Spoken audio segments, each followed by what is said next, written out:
ದೇವರ ದೃಷ್ಟಿಯಲ್ಲಿ ಯಾವುದು ಮೆಚ್ಚುಗೆಯಾದದ್ದು ಮತ್ತೆ ಯಾವುದು ಯೋಗ್ಯವಾದದ್ದು ಎಂಬುದನ್ನ ನಾವು ತಿಳ್ಕೊಳ್ಬೇಕು. ಅಪೊಸ್ತಲನಾದ ಪೌಲನು ತನ್ನ ಆತ್ಮಿಕ ಮಗನಾದ ತಿಮೋತಿಗೆ ಬರಿಬೇಕಾದ್ರೆ ಹೀಗೆ ಹೇಳ್ತಾನೆ, ದೇವರ ದೃಷ್ಟಿಯಲ್ಲಿ ಯಾವುದು ಮೆಚ್ಚುಗೆಯಾದದ್ದು ಯಾವುದು ಯೋಗ್ಯವಾದದ್ದು ಎಂಬುದಾಗಿ ನಾನು ನಿನಗೆ ತಿಳಿಸ್ತೇನೆ. ಮೊದಲದಾಗಿ ನಾವು ಒಂದೇ ವಚನದಿಂದ ಓದಿಕೊಳ್ಳೋದಾದ್ರೆ, ಎಲ್ಲದಕ್ಕಿಂತ ಮೊದಲು ಮನುಷ್ಯರೆಲ್ಲರಿಗೋಸ್ಕರ ವಿಜ್ಞಾಪನೆಗಳನ್ನು, ಪ್ರಾರ್ಥನೆಗಳನ್ನು, ಮನವಿಗಳನ್ನು, ಕೃತಜ್ಞತಾ ಸ್ತುತಿಗಳನ್ನು ಮಾಡಬೇಕು. ಫಸ್ಟ್ ಹೇಳ್ತಾನೆ, ಎಲ್ಲದಕ್ಕಿಂತ ಮೊದಲು ಮನುಷ್ಯರೆಲ್ಲರಿಗೂ ಗೋಸ್ಕರ ದೇವರಿಗೆ ವಿಜ್ಞಾಪನೆ ಮಾಡು. ಎಲ್ಲದಕ್ಕಿಂತ ಮೊದಲು ಅಂತ ಹೇಳ್ತಾನೆ. ಅಪೊಸ್ತಲನಾದ ಪೌಲು ಒಂದು ಸ್ಟೇಟ್ಮೆಂಟ್ ಅನ್ನು ಕೊಡ್ತಾನೆ. ಒಂದು ಏನಂದ್ರೆ, ನಾನು ಯೇಸು ಕ್ರಿಸ್ತನನ್ನ ಹಿಂಬಾಲಿಸಿದ್ದೀನಿ, ಯೇಸು ಕ್ರಿಸ್ತನು ಇದ್ದ ಹಾಗೆ ಆತನು ಹೇಳಿದ ಹಾಗೆ ನಾನು ಹಿಂಬಾಲಿಸಿದ್ದೀನಿ, ಅದರಂತೆ ನೀವು ನನ್ನನ್ನ ಹಿಂಬಾಲಿಸ್ರಿ ಅಂತ ಹೇಳ್ತಾನೆ. ಯೇಸು ಹೇಳಿದ್ರು ನನ್ನನ್ನು ಹಿಂಬಾಲಿಸ್ರಿ ಅಂತ ಶಿಷ್ಯಂದರಿಗೆ ಹೇಳ್ತಾರೆ, ಮತ್ತೆ ಆತನ ಶಿಷ್ಯರಾಗಿರೋ ನಮಗೆ ಹೇಳ್ತಾನೆ ನನ್ನ ಹಿಂಬಾಲಿಸ್ರಿ ಅಂತ. ಆದ್ರೆ ಅಪೊಸ್ತಲರ 12 ಜನ ಶಿಷ್ಯಂದಿರಲ್ಲಿ ಯಾರು ಕೂಡ ಯೇಸು ಸ್ವಾಮಿ ಜೊತೆ 3.5 ವರ್ಷ ಇದ್ದಂತ ಶಿಷ್ಯಂದಿರು ಯಾರು ಕೂಡ ನನ್ನನ್ನ ಹಿಂಬಾಲಿಸ್ರಿ, ನಾನು ಕ್ರಿಸ್ತನ ಅನ್ಯೋನ್ಯತೆಯಲ್ಲಿ ಕ್ರಿಸ್ತನ ಹಾದಿಯಲ್ಲಿ ನಡೆದಿದ್ದೀನಿ, ನೀವು ನನ್ನನ್ನು ಹಿಂಬಾಲಿಸಿ ಅಂತ ಯಾವುದೇ ಒಂದು ಸ್ಟೇಟ್ಮೆಂಟ್ ಅನ್ನು ಅವ್ರು ಕೊಡ್ಲಿಲ್ಲ. ಆದ್ರೆ ಅಪೊಸ್ತಲರ ಅಲ್ಲದೆ ಇದ್ದ, ಅಂದ್ರೆ ಯೇಸುಸ್ವಾಮಿ ಶಿಷ್ಯನ ಅಲ್ಲದೆ ಇದ್ದಂತ ಅಪೊಸ್ತಲನಾದ ಪೌಲನು ಯೇಸು ಕ್ರಿಸ್ತನನ್ನ ಹಿಂಬಾಲಿಸ್ತಾ ಇರುವಂತ ಪೌಲ ಆತನ ಹೇಳ್ತಾನೆ ಕಡೆದಾಗಿ, ನಾನು ಕರ್ತನನ್ನ ಹಿಂಬಾಲಿಸಿದ್ದೇನೆ, ಆತನಿಗೆ ಮೆಚ್ಚುಗೆಯಾಗಿ ನಡೆದಿದ್ದೀನಿ, ಆದ್ರಿಂದ ನೀವು ನನ್ನನ್ನ ಹಿಂಬಾಲಿಸಿ ಅಂತ ಹೇಳ್ತಾನೆ. ಪ್ರಿಯರೇ, ಹಾಗಾದ್ರೆ ಈ ಅಪೊಸ್ತಲನಾದ ಪೌಲನು ಕ್ರಿಸ್ತನು ಮನುಷ್ಯನ ದೃಷ್ಟಿಯಲ್ಲಿ ನೋಡೋದಾದ್ರೆ ಒಂದು ಕ್ರಿಸ್ತನಿಗೆ ಗುರುತಾಗಿದ್ದಾನೆ ಪೌಲನು. ಎರಡದಾಗಿ ನಾವು ನೋಡುವಾಗ ಇಲ್ಲಿ ಅಪೊಸ್ತಲನಾದ ಪೌಲನು ತಿಮೋತಿಗೆ ಹೇಳ್ತಿದ್ದಾನೆ, ನೀನು ಮೊದಲು ಎಲ್ಲಾ ಮನುಷ್ಯರಿಗೋಸ್ಕರ ನೀವು ಪ್ರಾರ್ಥನೆ ಮಾಡಿ, ಯಾಕಂದ್ರೆ ಇದು ದೇವರ ದೃಷ್ಟಿಯಲ್ಲಿ ಮೆಚ್ಚುಗೆ ಆದದ್ದು ಯೋಗ್ಯವಾಗಿದ್ದು ಅಂತ ಹೇಳ್ತಾನೆ. ಎಲ್ಲದಕ್ಕಿಂತ ಮೊದಲು ಅಂತ ಹೇಳ್ತಾನೆ, ಮೊದಲು ಅನ್ನೋ ಪದ ಉಪಯೋಗಿಸ್ತಾನೆ. ನಾವು ಮತ್ತಾಯನ ಬರೆಸುವಾರ್ತೆ 6ನೇ ಅಧ್ಯಾಯದಲ್ಲಿ ನಾವು ನೋಡುವಾಗ 33ನೇ ವಚನದಲ್ಲಿ ಸ್ವಾಮಿ ಹೇಳ್ತಾರೆ, ಈಗಿರುವುದರಿಂದ ನೀವು ಮೊದಲು ಅಂತ ಹೇಳ್ತಾರೆ. ಈಗಿರುವುದರಿಂದ ನೀವು ಮೊದಲು ದೇವರ ರಾಜ್ಯಕ್ಕಾಗಿ ನೀತಿಗಾಗಿ ತವಕ ಪಡಿರಿ, ಅವುಗಳ ಮೂಲಕ ನಿಮಗೆಲ್ಲವೂ ದೊರೆಯುತ್ತದೆ. ಹಾಗಾದ್ರೆ ಮೊದಲು ಅನ್ನೋ ಪದ ಸ್ವಾಮಿ ಬಾಯಿಂದ ಬರ್ತಾ ಇರೋದು ದೇವರ ರಾಜ್ಯಕ್ಕಾಗಿ ನೀತಿಗಾಗಿ ತವಕ ಪಡಬೇಕನ್ನೋದು. ಎರಡನೇ ಪದ ಅಪೊಸ್ತಲನಾದ ಪೌಲನಿಂದ ಬರ್ತಾ ಇರೋದು, ನೀವು ಎಲ್ಲದಕ್ಕಿಂತ ಮೊದಲು ಏನ್ ಮಾಡ್ಬೇಕಂತೆ, ಎಲ್ಲಾ ಮನುಷ್ಯರು ರಕ್ಷಣೆ ಹೊಂದಬೇಕು, ದೇವರನ್ನ ಕಂಡುಕೊಳ್ಬೇಕೆಂಬುದಾಗಿ ಪ್ರಾರ್ಥಿಸ್ಬೇಕು ಅಂತ ಹೇಳ್ತಾನೆ. ಹಾಗಾದ್ರೆ ಫಸ್ಟ್ 2 ವಿಷಯವನ್ನ ನಾವು ಧ್ಯಾನಿಸೋಣ. ಮೊದಲು ಸ್ವಾಮಿ ಹೇಳುವ ಹಾಗೆ ನೀವು ಮೊದಲು ದೇವರ ರಾಜ್ಯಕ್ಕಾಗಿ ನೀತಿಗಾಗಿ ತವಕ ಪಡಿರಿ. ಹಾಗಾದ್ರೆ ಮೊದಲು ಅನ್ನುವ ಪದ, ಮೊದಲು ಅಂತ ಹೇಳುವಾಗ ನಮ್ಮ ವ್ಯಕ್ತಿಗತವಾದ ಜೀವಿತಕ್ಕೆ ಅದು ಹೋಲಿಕೆ ಆಗಿರ್ತದೆ. ಮೊದಲು ನಾವು ವ್ಯಕ್ತಿಗತವಾದ ಜೀವಿತದಲ್ಲಿ, ನಮ್ಮ ಭಾವನೆಗಳಲ್ಲಿ, ನಮ್ಮ ನಡತೆಯಲ್ಲಿ, ನಮ್ಮ ಸ್ವಭಾವಗಳಲ್ಲಿ ನಮ್ಮಲ್ಲಿ ನೀತಿ ಬರಬೇಕು. ನಾವು ನೀತಿಯಾಗಿ ಜೀವಿಸಬೇಕು, ದೇವರಿಗೆ ಯೋಗ್ಯರಾಗಿ ಜೀವಿಸೋದಕ್ಕಾಗಿ ಒಪ್ಪಿಸಿಕೊಡ್ಬೇಕು, ದೇವರಿಗೆ ಭಯಭಕ್ತಿ ಉಳ್ಳವರಾಗಿರ್ಬೇಕು, ನಮ್ಮಲ್ಲಿ ಶುದ್ಧತ್ವ ಅನ್ನೋದು ಬರಬೇಕು, ಆತನ ಮಾತಿಗೆ ವಿಧೇಯತ್ವ ಬರಬೇಕು. ಅಂದ್ರೆ ಮೊದಲು ನಮ್ಮೊಳಗೆ ನಮ್ಮಲ್ಲಿ ಬದಲಾವಣೆ ಬರಬೇಕು. ಮೊದಲನೇದಾಗಿ ನಾವು ದೇವರಿಗೆ ಒಪ್ಪಿಸಿಕೊಡುವರಾಗಿರ್ಬೇಕು. ಮೊದಲನೇದಾಗಿ ನಾವು ದೇವರಿಗೆ ಆತನ ಮಾತಿಗೆ ವಿಧೇಯರಾಗದನ್ನ ಕಲಿಬೇಕು. ಮೊದಲನೇದಾಗಿ ನಾವು ದೇವರಿಗೆ ಸಾಕ್ಷಿ ಕೊಡುವಂತ ಮಕ್ಕಳಾಗಿರ್ಬೇಕು. ಮೊದಲು ನಮ್ಮ ಜೀವಿತದಲ್ಲಿ ಬದಲಾವಣೆಗಳು ಬರಬೇಕೆಂಬುದಾಗಿ ದೇವರ ಎದುರು ನೋಡ್ತಾನೆ ಮೊದಲು. ಎರಡನೇದಾಗಿ ದೇವರ ದೃಷ್ಟಿಯಲ್ಲಿ ಯಾವುದು ಮೆಚ್ಚುಗೆ ಯೋಗ್ಯವಾದದ್ದು ಅಂದ್ರೆ ಮೊದಲು ನಮ್ಮಲ್ಲಿ ಬದಲಾವಣೆಗಳು ಬರಬೇಕು, ನಮ್ಮಲ್ಲಿ ನೀತಿ ಬರಬೇಕು. ಎರಡನೇದಾಗಿ ನಾವು ದೇವರ ರಾಜ್ಯಕ್ಕಾಗಿ ನೀತಿಗಾಗಿ ತವಕ ಪಡಬೇಕು. ನಾವು ಈ ಲೋಕದ ಕಾರ್ಯಗಳಿಗಾಗಿ ತವಕ ಪಡ್ತೀವಿ. ಈ ಲೋಕದಲ್ಲಿ 4 ಜನಗಳ ಮಧ್ಯದಲ್ಲಿ ನಾವು ಶ್ರೇಷ್ಠದಾನಿಸ್ಕೊಳ್ಬೇಕು, ಚೆನ್ನಾಗಿರ್ಬೇಕು, ಉತ್ತಮವಾಗಿರ್ಬೇಕು, ಕರ್ತ ನಮ್ಮನ್ನು ಆಶೀರ್ವದಿಸ್ಬೇಕು, ಎಲ್ಲ ಒಳ್ಳೇದೇ. ಆದ್ರೆ ದೇವ್ರು ಹೇಳ್ತಾನೆ ಮೊದಲು ದೇವರ ರಾಜ್ಯಕ್ಕಾಗಿ ನೀತಿಗಾಗಿ. ಹಾಗಾದ್ರೆ ದೇವರ ರಾಜ್ಯದ ಕುರಿತಾಗಿ ನಮಗೆ ಆಸಕ್ತಿ ಇರಬೇಕು. ದೇವರ ರಾಜ್ಯ ಕಟ್ಟುವಂಥದ್ದು, ದೇವರ ರಾಜ್ಯದ ವಿಸ್ತರಣೆ, ದೇವರ ರಾಜ್ಯದ ಕಾರ್ಯಗಳು ಭೂಮಿಯಲ್ಲಿ ನಡೆಯುವಂತೆ ನಮ್ಮ ಪಾತ್ರವು ಕೂಡ ದೊಡ್ಡದಾಗಿರ್ತದೆ. ಆದ್ರೆ ಕರ್ತನ ಚಿತ್ತ ಏನು ಅನ್ನೋದು ನಮ್ಮ ಜೀವಿತದಲ್ಲಿ ತಿಳ್ಕೊಳ್ಬೇಕು. ಹಾಗಾದ್ರೆ ಮೊದಲನೇದಾಗಿ ನಾವು ನೀತಿಯಾಗಿರ್ಬೇಕು, ಮತ್ತೆ ದೇವರ ರಾಜ್ಯಕ್ಕಾಗಿ ನಾವು ತವಕ ಪಡುವರಾಗಿರ್ಬೇಕು. ಇದು ವ್ಯಕ್ತಿಗತವಾಗಿ ನಮ್ಮ ಜೀವಿತದಲ್ಲಿ ಬರಬೇಕಾಗಿರೋ ಕಾರ್ಯ. ಎರಡನೇದಾಗಿ ನಾವು ಮಾಡಬೇಕಾಗಿರೋ ಕಾರ್ಯ ಏನು, ದೇವರ ದೃಷ್ಟಿಯಲ್ಲಿ ಮೆಚ್ಚಿಗೆ ಮತ್ತೆ ಯೋಗ್ಯವಾಗಿರುವಂತ ಕಾರ್ಯ ಅಂದ್ರೆ ಎಲ್ಲಾ ಜನರಿಗಾಗಿ ನಾವು ಪ್ರಾರ್ಥಿಸ್ಬೇಕು. ಸೊ ನಾವು ಪ್ರಾರ್ಥನೆ ಮಾಡ್ತೀವಿ. ಫಸ್ಟ್ ನಾವು ಪ್ರಾರ್ಥನೆ ಮಾಡೋದೆಲ್ಲ ನಮಗೋಸ್ಕರನೇ. ನಾವು ಪ್ರಾರ್ಥನೆ ಮಾಡಕ್ ಪ್ರಾರಂಭ ಮಾಡಿದ್ರೆ ಮೊದಲು ನಮ್ಮ ಕೊರತೆಗಳಿಗಾಗಿ ಪ್ರಾರ್ಥಿಸ್ತೀವಿ, ನಮ್ಮ ಕುಟುಂಬಕ್ಕಾಗಿ ಪ್ರಾರ್ಥಿಸ್ತೀವಿ, ನಮ್ಮ ಮಕ್ಕಳಿಗಾಗಿ ಪ್ರಾರ್ಥಿಸ್ತೀವಿ, ನಮ್ಮಲ್ಲಿರುವಂತಹ ಕೆಲವು ಬಲಹೀನತೆಗಳಿಗಾಗಿ ಪ್ರಾರ್ಥಿಸ್ತೀವಿ. ನಾನು ಇನ್ನೂ ಕೂಡ ಪರಿಪೂರ್ಣತೆಗೆ ಬರಬೇಕು ಅಂತ ಪ್ರಾರ್ಥಿಸ್ತೀವಿ, ಇನ್ನು ಕೆಲವು ಶುದ್ಧತ್ವದಲ್ಲಿ ನಾವು ಜೀವಿಸ್ಬೇಕು ಅನ್ನೋದು ಪ್ರಾರ್ಥನೆ ಮಾಡ್ತೀವಿ. ನಮ್ಗಿರೋ ಹೋರಾಟಗಳು ಅವೆಲ್ಲ ಯಾವ್ಯಾವ ವಿಷಯದಲ್ಲಿ ತಪ್ಪಾಗಿದೆ, ಯಾವ ವಿಷಯದಲ್ಲಿ ನಮಗೆ ನಾನು ಯೋಗ್ಯನಾಗಿದ್ದೀನೋ ಇಲ್ವೋ, ದೇವರಿಗೆ ಇದು ಮೆಚ್ಚುಗೆ ಆಗಿದೆ ಇಲ್ವೋ ಅಂತ ಯಾವ್ಯಾವ ವಿಷಯದಲ್ಲಿ ನಮಗೆ ಸಂಶಯಗಳು ಬರ್ತದೋ ಅವೆಲ್ಲವನ್ನ ನಾವು ಗುರುತಿಸಿ ಕೆಲವು ಕಾರ್ಯಗಳು ದೇವರ ಮುಂದೆ ಪ್ರಾರ್ಥಿಸ್ತಾ ಇರ್ತೀವಿ. ಅಂದ್ರೆ ವ್ಯಕ್ತಿಗತವಾಗಿ ನಾವು ನಮಗಾಗಿ ಪ್ರಾರ್ಥಿಸ್ತಾ ಇರ್ತೀವಿ, ನಮ್ಮ ಕುಟುಂಬಗಳಿಗಾಗಿ ಪ್ರಾರ್ಥಿಸ್ತಿರ್ತೀವಿ, ನಮ್ಮ ಮಕ್ಕಳಿಗಾಗಿ ಪ್ರಾರ್ಥಿಸ್ತಿರ್ತೀವಿ, ಅಥವಾ ನಮ್ಮ ಅಗತ್ಯತೆಗಳಿಗಾಗಿ ಪ್ರಾರ್ಥಿಸ್ತಾ ಇರ್ತೀವಿ. ನಮ್ಮ ಒಂದು ವೇಳೆ ಅನಾರೋಗ್ಯ ಇದ್ರೆ ಆರೋಗ್ಯಕ್ಕೋಸ್ಕರ ನಾವು ಪ್ರಾರ್ಥನೆ ಮಾಡ್ತಾ ಇರ್ತೀವಿ, ಹೆಚ್ಚಾಗಿ ದೇವರೇ ಒಳ್ಳೆ ಆರೋಗ್ಯ ಕೊಟ್ಟರೆ ಚೆನ್ನಾಗಿರ್ತದೆ ಅಂತ. ಒಂದು ವೇಳೆ ಸಾಲದಲ್ಲಿ ಇದ್ರೆ ನಮ್ಗೆ ಸಾಲ ತೀರಿ ಹೋದ್ರೆ ಸಾಕಪ್ಪ ಅಂತ ಹೇಳಿ ಆ ಸಾಲದ ವಿಷಯಕ್ಕಾಗಿ ಪ್ರಾರ್ಥಿಸ್ತಿರ್ತೀವಿ. ಯಾವುದು ನಮಗೆ ಹೆಚ್ಚಾಗಿತ್ತೇನೆ ಬಾಧೆ ಪಡಿಸ್ತದೋ ಅಥವಾ ಯಾವುದು ಹೆಚ್ಚಾಗಿ ನಮ್ಮನ್ನು ಚಿಂತೆಗೆ ಈಡು ಮಾಡ್ತದೋ ಆ ವಿಷಯವನ್ನ ಪದೇ ಪದೇ ಪದೇ ನಾವು ದೇವರ ಸಮ್ಮುಖದಲ್ಲಿ ಹೋಗಿ ಅರಿಕೆ ಮಾಡ್ತಾ ಇರ್ತೀವಿ, ಪ್ರಾರ್ಥಿಸ್ತಾ ಇರ್ತೀವಿ. ದೇವರ ಈ ವಿಷಯದಲ್ಲಿ ಬಿಡುಗಡೆ ಕೊಡಿ, ಈ ವಿಷಯದಲ್ಲಿ ಕಾರ್ಯ ಮಾಡಿ ಎಂಬುದಾಗಿ ಪ್ರಾರ್ಥನೆ ಮಾಡ್ತಾ ಇರ್ತೀವಿ. ಆದ್ರೆ ಮೊದಲು ಪ್ರಾರ್ಥನೆ ಅಂತ ಬರ್ಬೇಕಾದ್ರೆ ನಾವು ನಮಗೋಸ್ಕರ ನಾವು ಮಾಡ್ತೀವಿ ಹೊರತು ಇತರಿಗಾಗಿ ನಾವು ಮಾಡಲ್ಲ. ಆದ್ರೆ ಅಪೊಸ್ತಲ ಪೌಲು ಹೇಳ್ತಾನೆ, ಮೊದಲು ನೀನು ಎಲ್ಲಾ ಜನರಿಗಾಗಿ ಪ್ರಾರ್ಥಿಸು. ಹಾಗಾದ್ರೆ ಇಲ್ಲಿ ಮೊದಲು ಅಂತ ಹೇಳುವಾಗ ನಾವು ರಕ್ಷಿಸಲ್ಪಟ್ಟಿದ್ದೀವಿ. ಹಲ್ಲೆಲೂಯಾ. ನಾವು ರಕ್ಷಿಸಲ್ಪಟ್ಟಿದ್ದೀವಿ, ನಾವು ಯೇಸು ಕ್ರಿಸ್ತನ ರಕ್ತದಿಂದ ತೊಳೆಯಲ್ಪಟ್ಟವರಾಗಿದ್ದೀವಿ. ಈಗ ನಾವು ಕೀರ್ತನೆ 91 ಹೇಳೋ ಪ್ರಕಾರವಾಗಿ ಪರಾತ್ಮನ ಮರೆಯಿಡುವವರು ಸರ್ವಶಕ್ತನ ಆಶ್ರಯ ಸುರಕ್ಷಿತರಾಗಿರ್ತಾರೆ ಅಂತ ಹೇಳಿ ನಾವು ಆತನ ರಕ್ತದ ಕೋಟೆಯಲ್ಲಿ ಸುರಕ್ಷಿತವಾಗಿದ್ವಿ. ಹಾಗಾದ್ರೆ ಸುರಕ್ಷಿತರಾಗಿಲ್ಲದೆ ಇರುವವರಿಗಾಗಿ ಪ್ರಾರ್ಥಿಸ್ಬೇಕು. ಹಾಗಾದ್ರೆ ಸ್ವಾಮಿ ಹೇಳ್ತಾರೆ, ನೀನ್ ರಕ್ಷಿಸಲ್ಪಟ್ಟಿದ್ದಿ, ಕೆಲವೊಂದು ಲೌಕಿಕವಾಗಿ ನಿನ್ನಲ್ಲಿ ಕೊರತೆಗಳಿರ್ಬೋದು, ನಿನ್ನಲ್ಲಿ ಆರ್ಥಿಕವಾದ ಕೊರತೆಗಳಿರ್ಬೋದು, ಶಾರೀರಿಕವಾಗಿ ಕೆಲವೊಂದು ಬಲಹೀನತೆಗಳು ಇರಬಹುದು ನಿನ್ನಲ್ಲಿ, ಇನ್ನು ಕೆಲವೊಂದು ಕಾರ್ಯಗಳು ನೀನ್ ಪರಿಪೂರ್ಣತೆ ಇಲ್ಲದೆ ಇರಬಹುದು, ನಿನ್ ಕುಟುಂಬದಲ್ಲಿ ಪರಿಪೂರ್ಣತೆ ಇಲ್ಲದೆ ಇರಬಹುದು. ಅದ್ರ ಬಗ್ಗೆ ಚಿಂತೆ ಮಾಡೋದನ್ನು ಬಿಡು. ಆ ಕೊರತೆಗಳಿಗಾಗಿ ನೀನ್ ದೇವರನ್ನ ಏನಂತೆ ದೂಷಿಸೋದನ್ನು ಬಿಡು, ದೇವರ ಮೇಲೆ ಗುಣಗುಟ್ಟುವುದನ್ನು ಬಿಡು, ದೇವರ ವಿಷಯದಲ್ಲಿ ನೀನೇನಂತೆ ಅಪನಂಬಿಕಸ್ಥರಾಗಿ ಜೀವನ ಮಾಡೋದನ್ನ ಬಿಟ್ಬಿಡು. ದೇವ್ರೆ ಇಷ್ಟು ದಿನ ಪ್ರಾರ್ಥನೆ ಮಾಡ್ತಿದ್ದೀನಿ, ವಿಷಯಗಳು ನೆರವೇರಿಸ್ತೇನೆ ಇಲ್ವಲ್ಲ ದೇವ್ರೆ, ಆಡ್ಕೊಂಡು ಓ ದೇವ್ರೆ ಈ ರೀತಿ ಇದ್ರೆ ಹೆಂಗಪ್ಪ ದೇವ್ರೆ, ಆ ವಿಷಯಕ್ಕಾಗಿ ನೀನ್ ಚಿಂತೆ ಮಾಡ್ತಾ ದೇವ್ರತ ಗುಣಗುಡ್ತಾ ನೀನು ನಂಬಿಕೆಯಲ್ಲಿ ಜೀವಿಸ್ತೆ, ಪ್ರಾರ್ಥನೆಯಲ್ಲಿ ಜೀವಿಸ್ತೆ, ಏನೋ ಒಂಥರ ಸಂಶಯದಲ್ಲಿ ಜೀವನ ಮಾಡೋದನ್ನ ಬಿಟ್ಟು ಬಿಡು. ಆದ್ರೆ ಮೊದಲು ನೀನು ರಕ್ಷಿಸಲ್ಪಟ್ಟಿದ್ದೇನ ತಿಳ್ಕೊ, ಮೊದಲನೇದಾಗಿ ದೇವರು ನೀನು ಮಾಡಿದ ಕಾರ್ಯಗಳನ್ನ ನೆನಪು ಮಾಡ್ಕೊ. ಹಾಗಾದ್ರೆ ನಿನ್ನ ಸ್ಥಿತಿಗೆ, ಈ ಸ್ಥಿತಿಗೆ ಬಾರದೇ ಇರುವಂತ ಎಷ್ಟೋ ಜನ ಇದ್ದಾರಲ್ಲ, ನೀನಿರುವ ಈ ಸ್ಥಿತಿಗೆ ಬಾರದೇ ಇರುವಂತ ಎಷ್ಟೋ ಜನ ಲೋಕದಲ್ಲಿ ಇದ್ದಾರಲ್ಲ, ಅವ್ರು ರಕ್ಷಿಸಲ್ಪಡ್ಲಿ ಎಂಬುದಾಗಿ ಮೊದಲು ಪ್ರಾರ್ಥನೆ ಮಾಡು. ಹಲ್ಲೆಲೂಯಾ. ಅದಕ್ಕೆ ಅಪೊಸ್ತಲ ಪೌಲು ಹೇಳ್ತಾನೆ, ಎಲ್ಲದಕ್ಕಿಂತ ಮೊದಲು ಮನುಷ್ಯರೆಲ್ಲರಿಗೋಸ್ಕರ ಪ್ರಾರ್ಥನೆ ಮಾಡಿ, ವಿಜ್ಞಾಪನೆಗಳನ್ನು, ಪ್ರಾರ್ಥನೆಗಳನ್ನು, ಮನವಿಗಳನ್ನು ಮಾಡಬೇಕು. ಹಾಗಾದ್ರೆ ಮೊದಲನೇದಾಗಿ ನಮ್ಮ ಜೀವಿತದಲ್ಲಿ ಏನಂತೆ ನಶಿಸಿ ಹೋಗ್ತಿರುವಂತ ಜನರಿಗಾಗಿ ಪ್ರಾರ್ಥನೆ ಮಾಡೋದಕ್ಕಾಗಿ ನಾವು ಒಪ್ಪಿಸಿಕೊಡ್ಬೇಕು. ನಮ್ಮ ಜೀವಿತದಲ್ಲಿ ಯಾವಾಗ್ಲೂ ಕೂಡ ಜನಗಳು ಸತ್ಯವನ್ನ ಅರ್ಥ ಮಾಡಿಕೊಂಡು ದೇವರ ಕಡೆಗೆ ತಿರುಗುವುದಕ್ಕಾಗಿ ಪ್ರಾರ್ಥನೆ ಮಾಡುವುದನ್ನ ನಾವು ಬಿಡಬಾರ್ದು, ನಾವು ಪ್ರಾರ್ಥಿಸ್ಬೇಕು. ಎರಡನೇದಾಗಿ ದೇವರ ವಾಕ್ಯ ಹೇಳ್ತದೆ, ಯಾಕಂದ್ರೆ ಅವರೆಲ್ಲರೂ ರಕ್ಷಿಸಲ್ಪಡುವುದು ದೇವರ ದೃಷ್ಟಿಯಲ್ಲಿ ಮೆಚ್ಚುಗೆಯು ಯೋಗ್ಯವಾಗಿದೆ. ನಾವು ಹಾಗೆ ಪ್ರಾರ್ಥನೆ ಮಾಡೋದು ದೇವರಿಗೆ ಮೆಚ್ಚುಗೆ ಮತ್ತೆ ಯೋಗ್ಯವಾಗಿದೆ. ಎರಡನೇದಾಗಿ ಹೇಳ್ತದೆ ಏನಂತ, ದೇವರಿಗೆ ಕೃತಜ್ಞತಾ ಸ್ತುತಿಗಳನ್ನು ಮಾಡಬೇಕು. ಕೃತಜ್ಞತಾ ಸ್ತುತಿಗಳನ್ನು ಮಾಡಬೇಕೆಂದು ಬೋಧಿಸುತ್ತೇನೆ. ಎರಡನೇದಾಗಿ ಪೌಲು ಹೇಳ್ತಾನೆ ಏನಂದ್ರೆ, ನೀವು ಏನೆಲ್ಲ ಪ್ರಾರ್ಥನೆ ಮಾಡ್ತೀರೋ ಅದನ್ನ ವಿಶ್ವಾಸ ಇಟ್ಟು ಅದಕ್ಕಾಗಿ ದೇವರಿಗೆ ಸ್ತೋತ್ರ ಮಾಡಬೇಕು. ಸೊ ನಾವು ಜನರಿಗಾಗಿ ಪ್ರಾರ್ಥನೆ ಮಾಡುವಾಗ, ಪಟ್ಟಣಕ್ಕಾಗಿ ಪ್ರಾರ್ಥಿಸುವಾಗ, ದೇಶ ರಾಜ್ಯಗಳಿಗಾಗಿ ಪ್ರಾರ್ಥಿಸುವಾಗ, ಅಥವಾ ನಮ್ಮ ಅಗತ್ಯತೆಗಳಿಗಾಗಿ ಪ್ರಾರ್ಥನೆ ಮಾಡುವಾಗ ನಾವು ಅದನ್ನ ನಂಬಬೇಕು, ಮತ್ತೆ ದೇವರು ಕೊಟ್ಟಿದ್ದಾನೆಂಬುದಾಗಿ ಅದಕ್ಕಾಗಿ ನಾವು ಎರಡನೇದಾಗಿ ಸ್ತೋತ್ರ ಮಾಡ್ಬೇಕು. ಅಂದ್ರೆ ದೇವರಿಗೆ ಕೃತಜ್ಞತೆ ಉಳ್ಳವರಾಗಿರ್ಬೇಕು.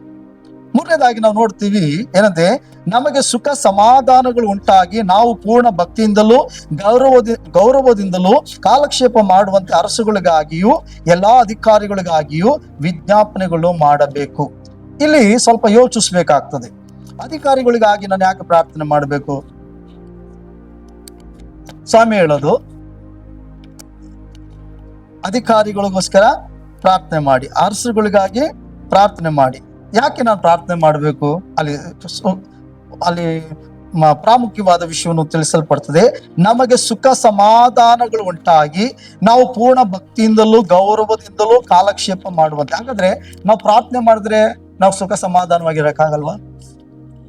ನಮಗೋಸ್ಕರ ನಾವು ಪ್ರಾರ್ಥನೆ ಮಾಡ್ತೀವಲ್ಲ, ಅರಸುಗಳಿಗಾಗಿ ಅಧಿಕಾರಿಗಳಿಗಾಗಿ ಪ್ರಾರ್ಥನೆ ಮಾಡಿದ್ರೆ ನಾವು ಸುಖ ಸಮಾಧಾನವಾಗಿರಕ್ ಸಾಧ್ಯನಾ? ಅದಕ್ಕೂ ಇದಕ್ಕೆ ಏನ್ ವ್ಯತ್ಯಾಸ? ಒಂದು ವೇಳೆ ನೀನ್ ದುಡಿದ್ರೆ ನೀನ್ ಸುಖ ಸಮಾಧಾನವಾಗಿ ಚೆನ್ನಾಗಿರ್ತೀನಿ. ನೀನ್ ಒಳ್ಳೆ ಆದಾಯ ಬಂತು ಅಂದ್ರೆ ನೀನ್ ಬಿತ್ತಂತ ಬೀಜನೋ, ನೀನು ಸಂಪಾದನೆನೋ, ನೀನ್ ಮಾಡುವ ಕೆಲಸನೋ, ವ್ಯಾಪಾರನೋ, ಬಿಸ್ನೆಸ್ ಆಶೀರ್ವದಿಸಲ್ಪಟ್ಟು ಅಂತಂದ್ರೆ ಅಲ್ಲಿಂದ ಬರುವಂತ ವರಮಾನದಿಂದ ನೀನು ಸುಖ ಸಮಾಧಾನವಾಗಿ ನಿನ್ ಫ್ಯಾಮಿಲಿ ಚೆನ್ನಾಗಿರ್ಬೋದಲ್ಲ, ಹೌದಲ್ಲ? ಅಧಿಕಾರಿಗಳಿಗೆ ಆಗಿ ಪ್ರಾರ್ಥನೆ ಮಾಡೋದ್ರಿಂದ ನಾವು ಸುಖ ಸಮಾಧಾನವಾಗಿರಕ್ ಸಾಧ್ಯನಾ? ಅದರಿಂದನೂ ಸಾಧ್ಯ. ಯಾಕೆ?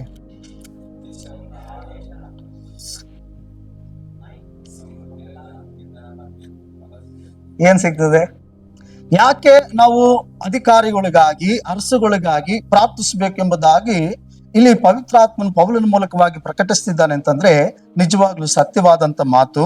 ಏನಂತಂದ್ರೆ ನಾವು ಸುಖ ಸಮಾಧಾನದಿಂದ ಉಂಟಾಗಿ ನಾವು ಪೂರ್ಣ ಭಕ್ತಿಯಿಂದಲೂ ಗೌರವದಿಂದ ಕಾಲಕ್ಷೇಪ ಮಾಡುವಂತೆ ನಾವು ಬೆಳೆಯುವುದನ್ನಾಗ್ಲಿ, ಸಂಪಾದನೆ ಮಾಡಿದ್ದನ್ನಾಗ್ಲಿ, ಅಥವಾ ನಮಗೆ ದೇವರು ಕೊಟ್ಟಂತ ಪ್ರತಿಯೊಂದು ವರಮಾನಗಳು, ಪ್ರತಿಯೊಂದು ವಸ್ತುಗಳಾಗಿರ್ಬೋದು, ಮಕ್ಕಳಾಗಿರ್ಬೋದು, ಕುಟುಂಬವಾಗಿರ್ಬೋದು, ಎಲ್ಲವೂ ಕೂಡ ಚೆನ್ನಾಗಿ ಸಾಗಬೇಕಾದ್ರೆ ಈ ನಮ್ಮನ್ನು ಆಳುವಂತ ಅಧಿಕಾರಿಗಳಿಗಾಗಿ ನಾವು ಪ್ರಾರ್ಥಿಸ್ಬೇಕಾಗೈತೆ. ಯಾಕಂದ್ರೆ ಅವ್ರು ತೆಗೆದುಕೊಳ್ಳುವಂತ ಒಂದೊಂದು ನಿರ್ಧಾರಗಳು ನಮ್ಮ ಜೀವಿತಗಳಲ್ಲಿ ಬಹಳ ಪರಿಣಾಮ ಬೀಳ್ತದೆ. ನಮ್ಮ ಜೀವಿತದಲ್ಲಿ ಮಾತ್ರ ಅಲ್ಲ, ತಲೆಮಾರುಗಳಿಗೂ ಅದು ಆಶೀರ್ವಾದವೋ ಶಾಪವಾಗಿ ಇರ್ತದೆ. ಹಾಗಾದ್ರೆ ಆಳುವಂತವ್ರನ್ನ ಚೇಂಜ್ ಮಾಡುವಂತ, ಅವ್ರ ನಿರ್ಧಾರಗಳನ್ನ ಚೇಂಜ್ ಮಾಡುವಂತ ಅಧಿಕಾರವನ್ನ ದೇವರು ನಿನಗೆ ಕೊಟ್ಟಿದ್ದಾನೆ. ಅದಕ್ಕೆ ಇಲ್ಲಿ ವಾಕ್ಯ ಹೇಳ್ತೈತೆ ಏನಂತಂದ್ರೆ, ಆ ಅಧಿಕಾರಿಗಳಿಗಾಗಿ ನೀನು ಪ್ರಾರ್ಥಿಸು. ಯಾಕೆಂದ್ರೆ ಅವ್ರು ತೆಗೆದುಕೊಳ್ಳುವ ಪ್ರತಿಯೊಂದು ನಿರ್ಧಾರಗಳು ಅದು ಕರ್ತನಿಗೆ ಮೆಚ್ಚುಗೆ ಆಗಿರ್ಬೋದು.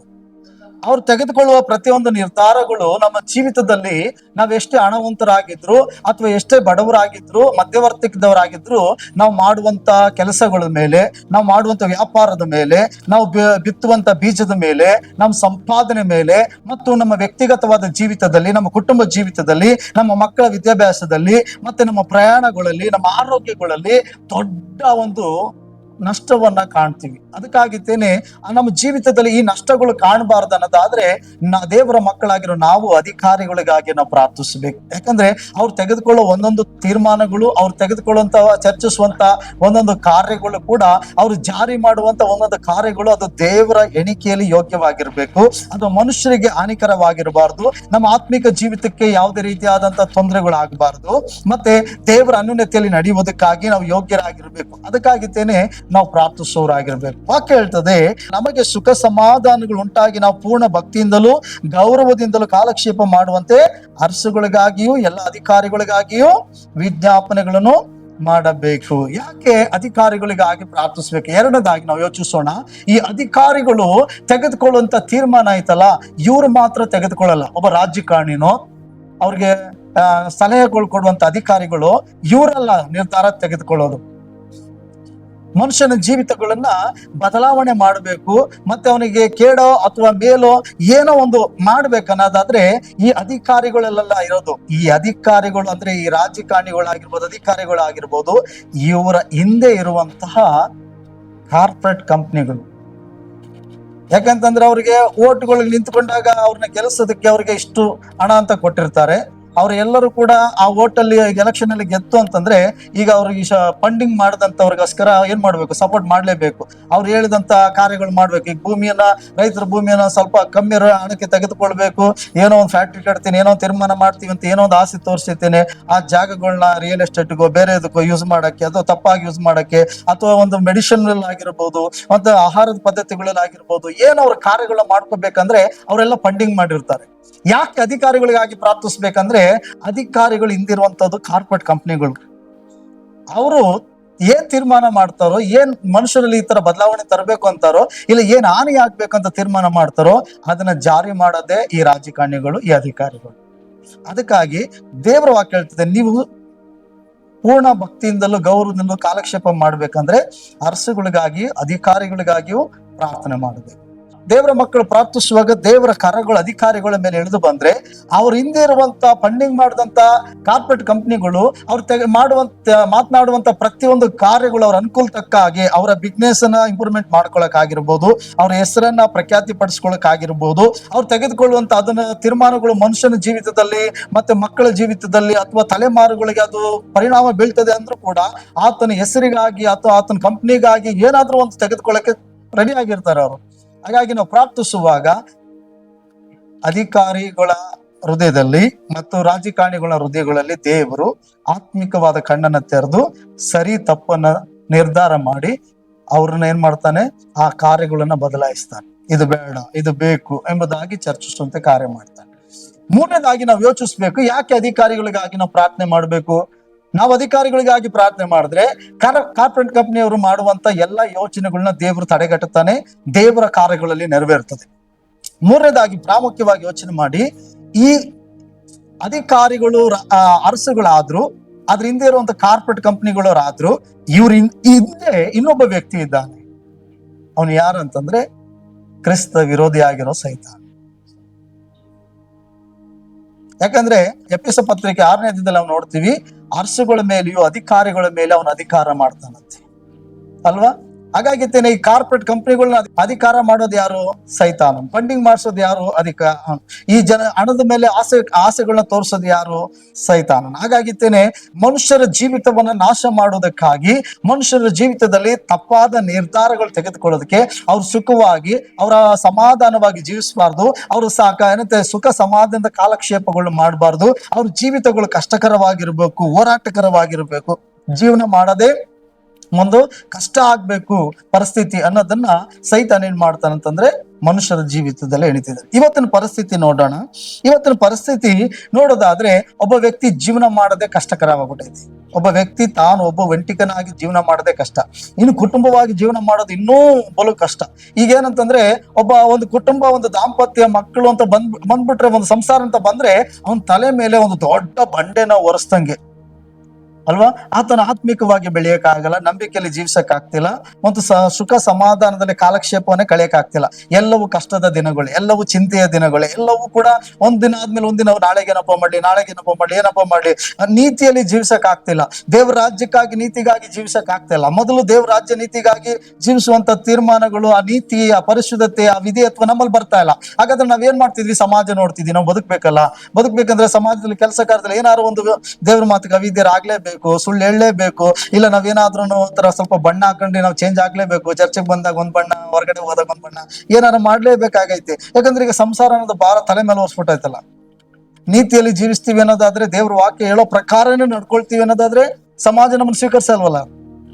ನಾವ್ ಅಲ್ಲಿ ಆ ರೀತಿಯಾಗಿ ನಡ್ಕೊಂಡ್ರೆ ಅವ್ರು ನಮ್ಮನ್ನ ಇಷ್ಟಪಡಲ್ವಲ್ಲ. ಆದ್ರಿಂದ ನಾವ್ ಏನ್ ಮಾಡ್ಬೇಕು? ಏನಾದ್ರು ಒಂದು ಸುಳ್ಳು ಹೇಳಲೇಬೇಕಾಗ್ತದೆ, ಏನೋ ಒಂದು ತಪ್ಪು ಕಾರ್ಯಗಳಿಗೆ ಹೋಗ್ಲೇಬೇಕಾಗ್ತದೆ, ಏನೋ ಒಂದು ಈಗ ನಾವು ಚರ್ಚೆಗೆ ಬರೋದಾದ್ರೆ ಈ ವಾಕ್ಯಗಳು ಕೇಳ್ತೀವಿ, ಇಲ್ಲಿ ತಪ್ಪು ಮಾಡ್ಬಾರ್ದು, ಪರಿಶುದ್ಧತೆಯಲ್ಲಿ ಜೀವಿಸ್ಬೇಕು. ನಮ್ಗೆ ಏನಾಗ್ಬಿಟ್ಟೈತೆ ಅಂದ್ರೆ ಒಂದ್ ಕಡೆ ಹೋರಾಟ. ಆದ್ರಿಂದ ಜೀವನ ಅನ್ನೋದು ಈಗ ಜೀವಿಸ್ಬೇಕೋ ಬೇಡವೋ, ಅದಕ್ಕೆ ಇವೆಲ್ಲ ಯೋಚಿಸುವಾಗ ಏನ್ ಅನಿಸ್ತದೆ? ದೇವ್ರು ಬೇಗ ಬಂದ್ಬಿಟ್ರೆ ಚೆನ್ನಾಗಿರ್ತದೆ, ಇಲ್ಲಾಂದ್ರೆ ಬೇಗ ದೇವ್ರ ನಮ್ಮನ್ನ ಕರ್ಕೊಂಡ್ಬಿಟ್ರೆ ಚೆನ್ನಾಗಿರ್ತದೆ, ಯಾಕಪ್ಪ ಆಗ್ಬೇಕು ಜೀವನ. ಈ ರೀತಿಯಾಗಿ ಮನುಷ್ಯನ ಯೋಚನೆಗಳೆಲ್ಲ ಕೂಡ ಏನಾಗ್ತಾ ಇರ್ತದೆ? ಮನುಷ್ಯನ ಯೋಚನೆ ಒಳಗಡೆ ಬರ್ತಾ ಇರ್ತದೆ. ಯಾಕಂತಂದ್ರೆ ಅವನ ಮೇಲಿರುವಂತ ದೊಡ್ಡ ಹೊರೆ. ಅದಕ್ಕಾಗಿ ಸೈತಾನ ಇವತ್ತು ಕುಟುಂಬವಾಗಿ ಪ್ರತಿಯೊಂದು ವಿಷಯದಲ್ಲೂ ಹೋರಾಟ ಅನ್ನೋದ ಒಂದು ದೊಡ್ಡ ಬಂಡೆಯನ್ನು ನಮ್ಮ ಮೇಲೆ ಇಟ್ಟಿದ್ದಾನೆ. ಪ್ರತಿಯೊಂದು ವಿಷಯಕ್ಕೂ ಕೂಡ ನಾವು ಹೋರಾಡಲೇಬೇಕು. ಪ್ರತಿಯೊಂದು ವಿಷಯಗಳಿಗೂ ಕೂಡ ನಮ್ಮ ಮುಂದೆ ಸವಾಲುಗಳು ಎದ್ದು ನಿಂತುಕೊಳ್ತದೆ ಅನ್ನೋದೀಗ ನಮ್ಗೆ ಅರ್ಥ ಆಗ್ತಾ ಹೋಗ್ತಾ ಇದೆ. ಮೊದಲ ತರ ಇಲ್ಲ ಜೀವನ, ಈಗೆಲ್ಲವೂ ಕೂಡ ಕಷ್ಟಕರವಾಗ್ತೈತಿ ಅನ್ನೋದು ನಮ್ಗೆಲ್ಲ ಈಗ ಅರ್ಥ ಆಗ್ಬಿಟ್ಟೈತಿ. ಹಾಗಾಗಿತ್ತೇನೆ ಯಾಕೆ ನಾವು ಪ್ರಾರ್ಥಿಸ್ಬೇಕಂತಂದ್ರೆ ಈ ಕಷ್ಟ ದಿನಗಳನ್ನ ದೇವರು ತಪ್ಪಿಸೋದಕ್ಕೋಸ್ಕರ. ಅದಕ್ಕಾಗಿತ್ತೇನೆ ಇದು ದೇವರ ದೃಷ್ಟಿಯಲ್ಲಿ ಮೆಚ್ಚುಗೆ ಮತ್ತೆ ಯೋಗ್ಯವಾಗಿದೆ. ಅದಕ್ಕಾಗಿ ನಾವು ಎಲ್ಲಾ ಜನಗಳು ರಕ್ಷಣೆ ಹೊಂದುವುದಕ್ಕಾಗಿ ಪ್ರಾರ್ಥಿಸ್ಬೇಕು, ಅಧಿಕಾರಿಗಳಿಗಾಗಿ ನಾವು ಪ್ರಾರ್ಥಿಸ್ಬೇಕು, ಅರಸುಗಳಿಗಾಗಿ ನಾವು ಪ್ರಾರ್ಥಿಸ್ಬೇಕು ಮೊದಲು ಅಂತ ಹೇಳ್ತಾರೆ. ಹಾಗಾದ್ರೆ ನಾವು ಇವತ್ತು ಒಂದು ತೀರ್ಮಾನ ತೆಗೆದುಕೊಳ್ಬೇಕು, ಇನ್ನು ಮುಂದೆ ನಾನು ಪ್ರಾರ್ಥಿಸ್ತೀನಿ. ನೋಡಿ, ನಾವೆಲ್ಲರೂ ಪ್ರಾರ್ಥನೆ ಮಾಡೋದು ದೇವರೇ ಸ್ತೋತ್ರ, ದೇವರೇ ನಮ್ಮ ರಾಜ್ಯದಲ್ಲಿ ಒಂದು ಒಳ್ಳೆ ಸರ್ಕಾರ ಬಂತು, ಸುಮ್ಮನಾಗ್ಬಿಟ್ಟು ಪ್ರಾರ್ಥಿಸ್ತಾ ಇಲ್ಲ ಅಲ್ವಾ.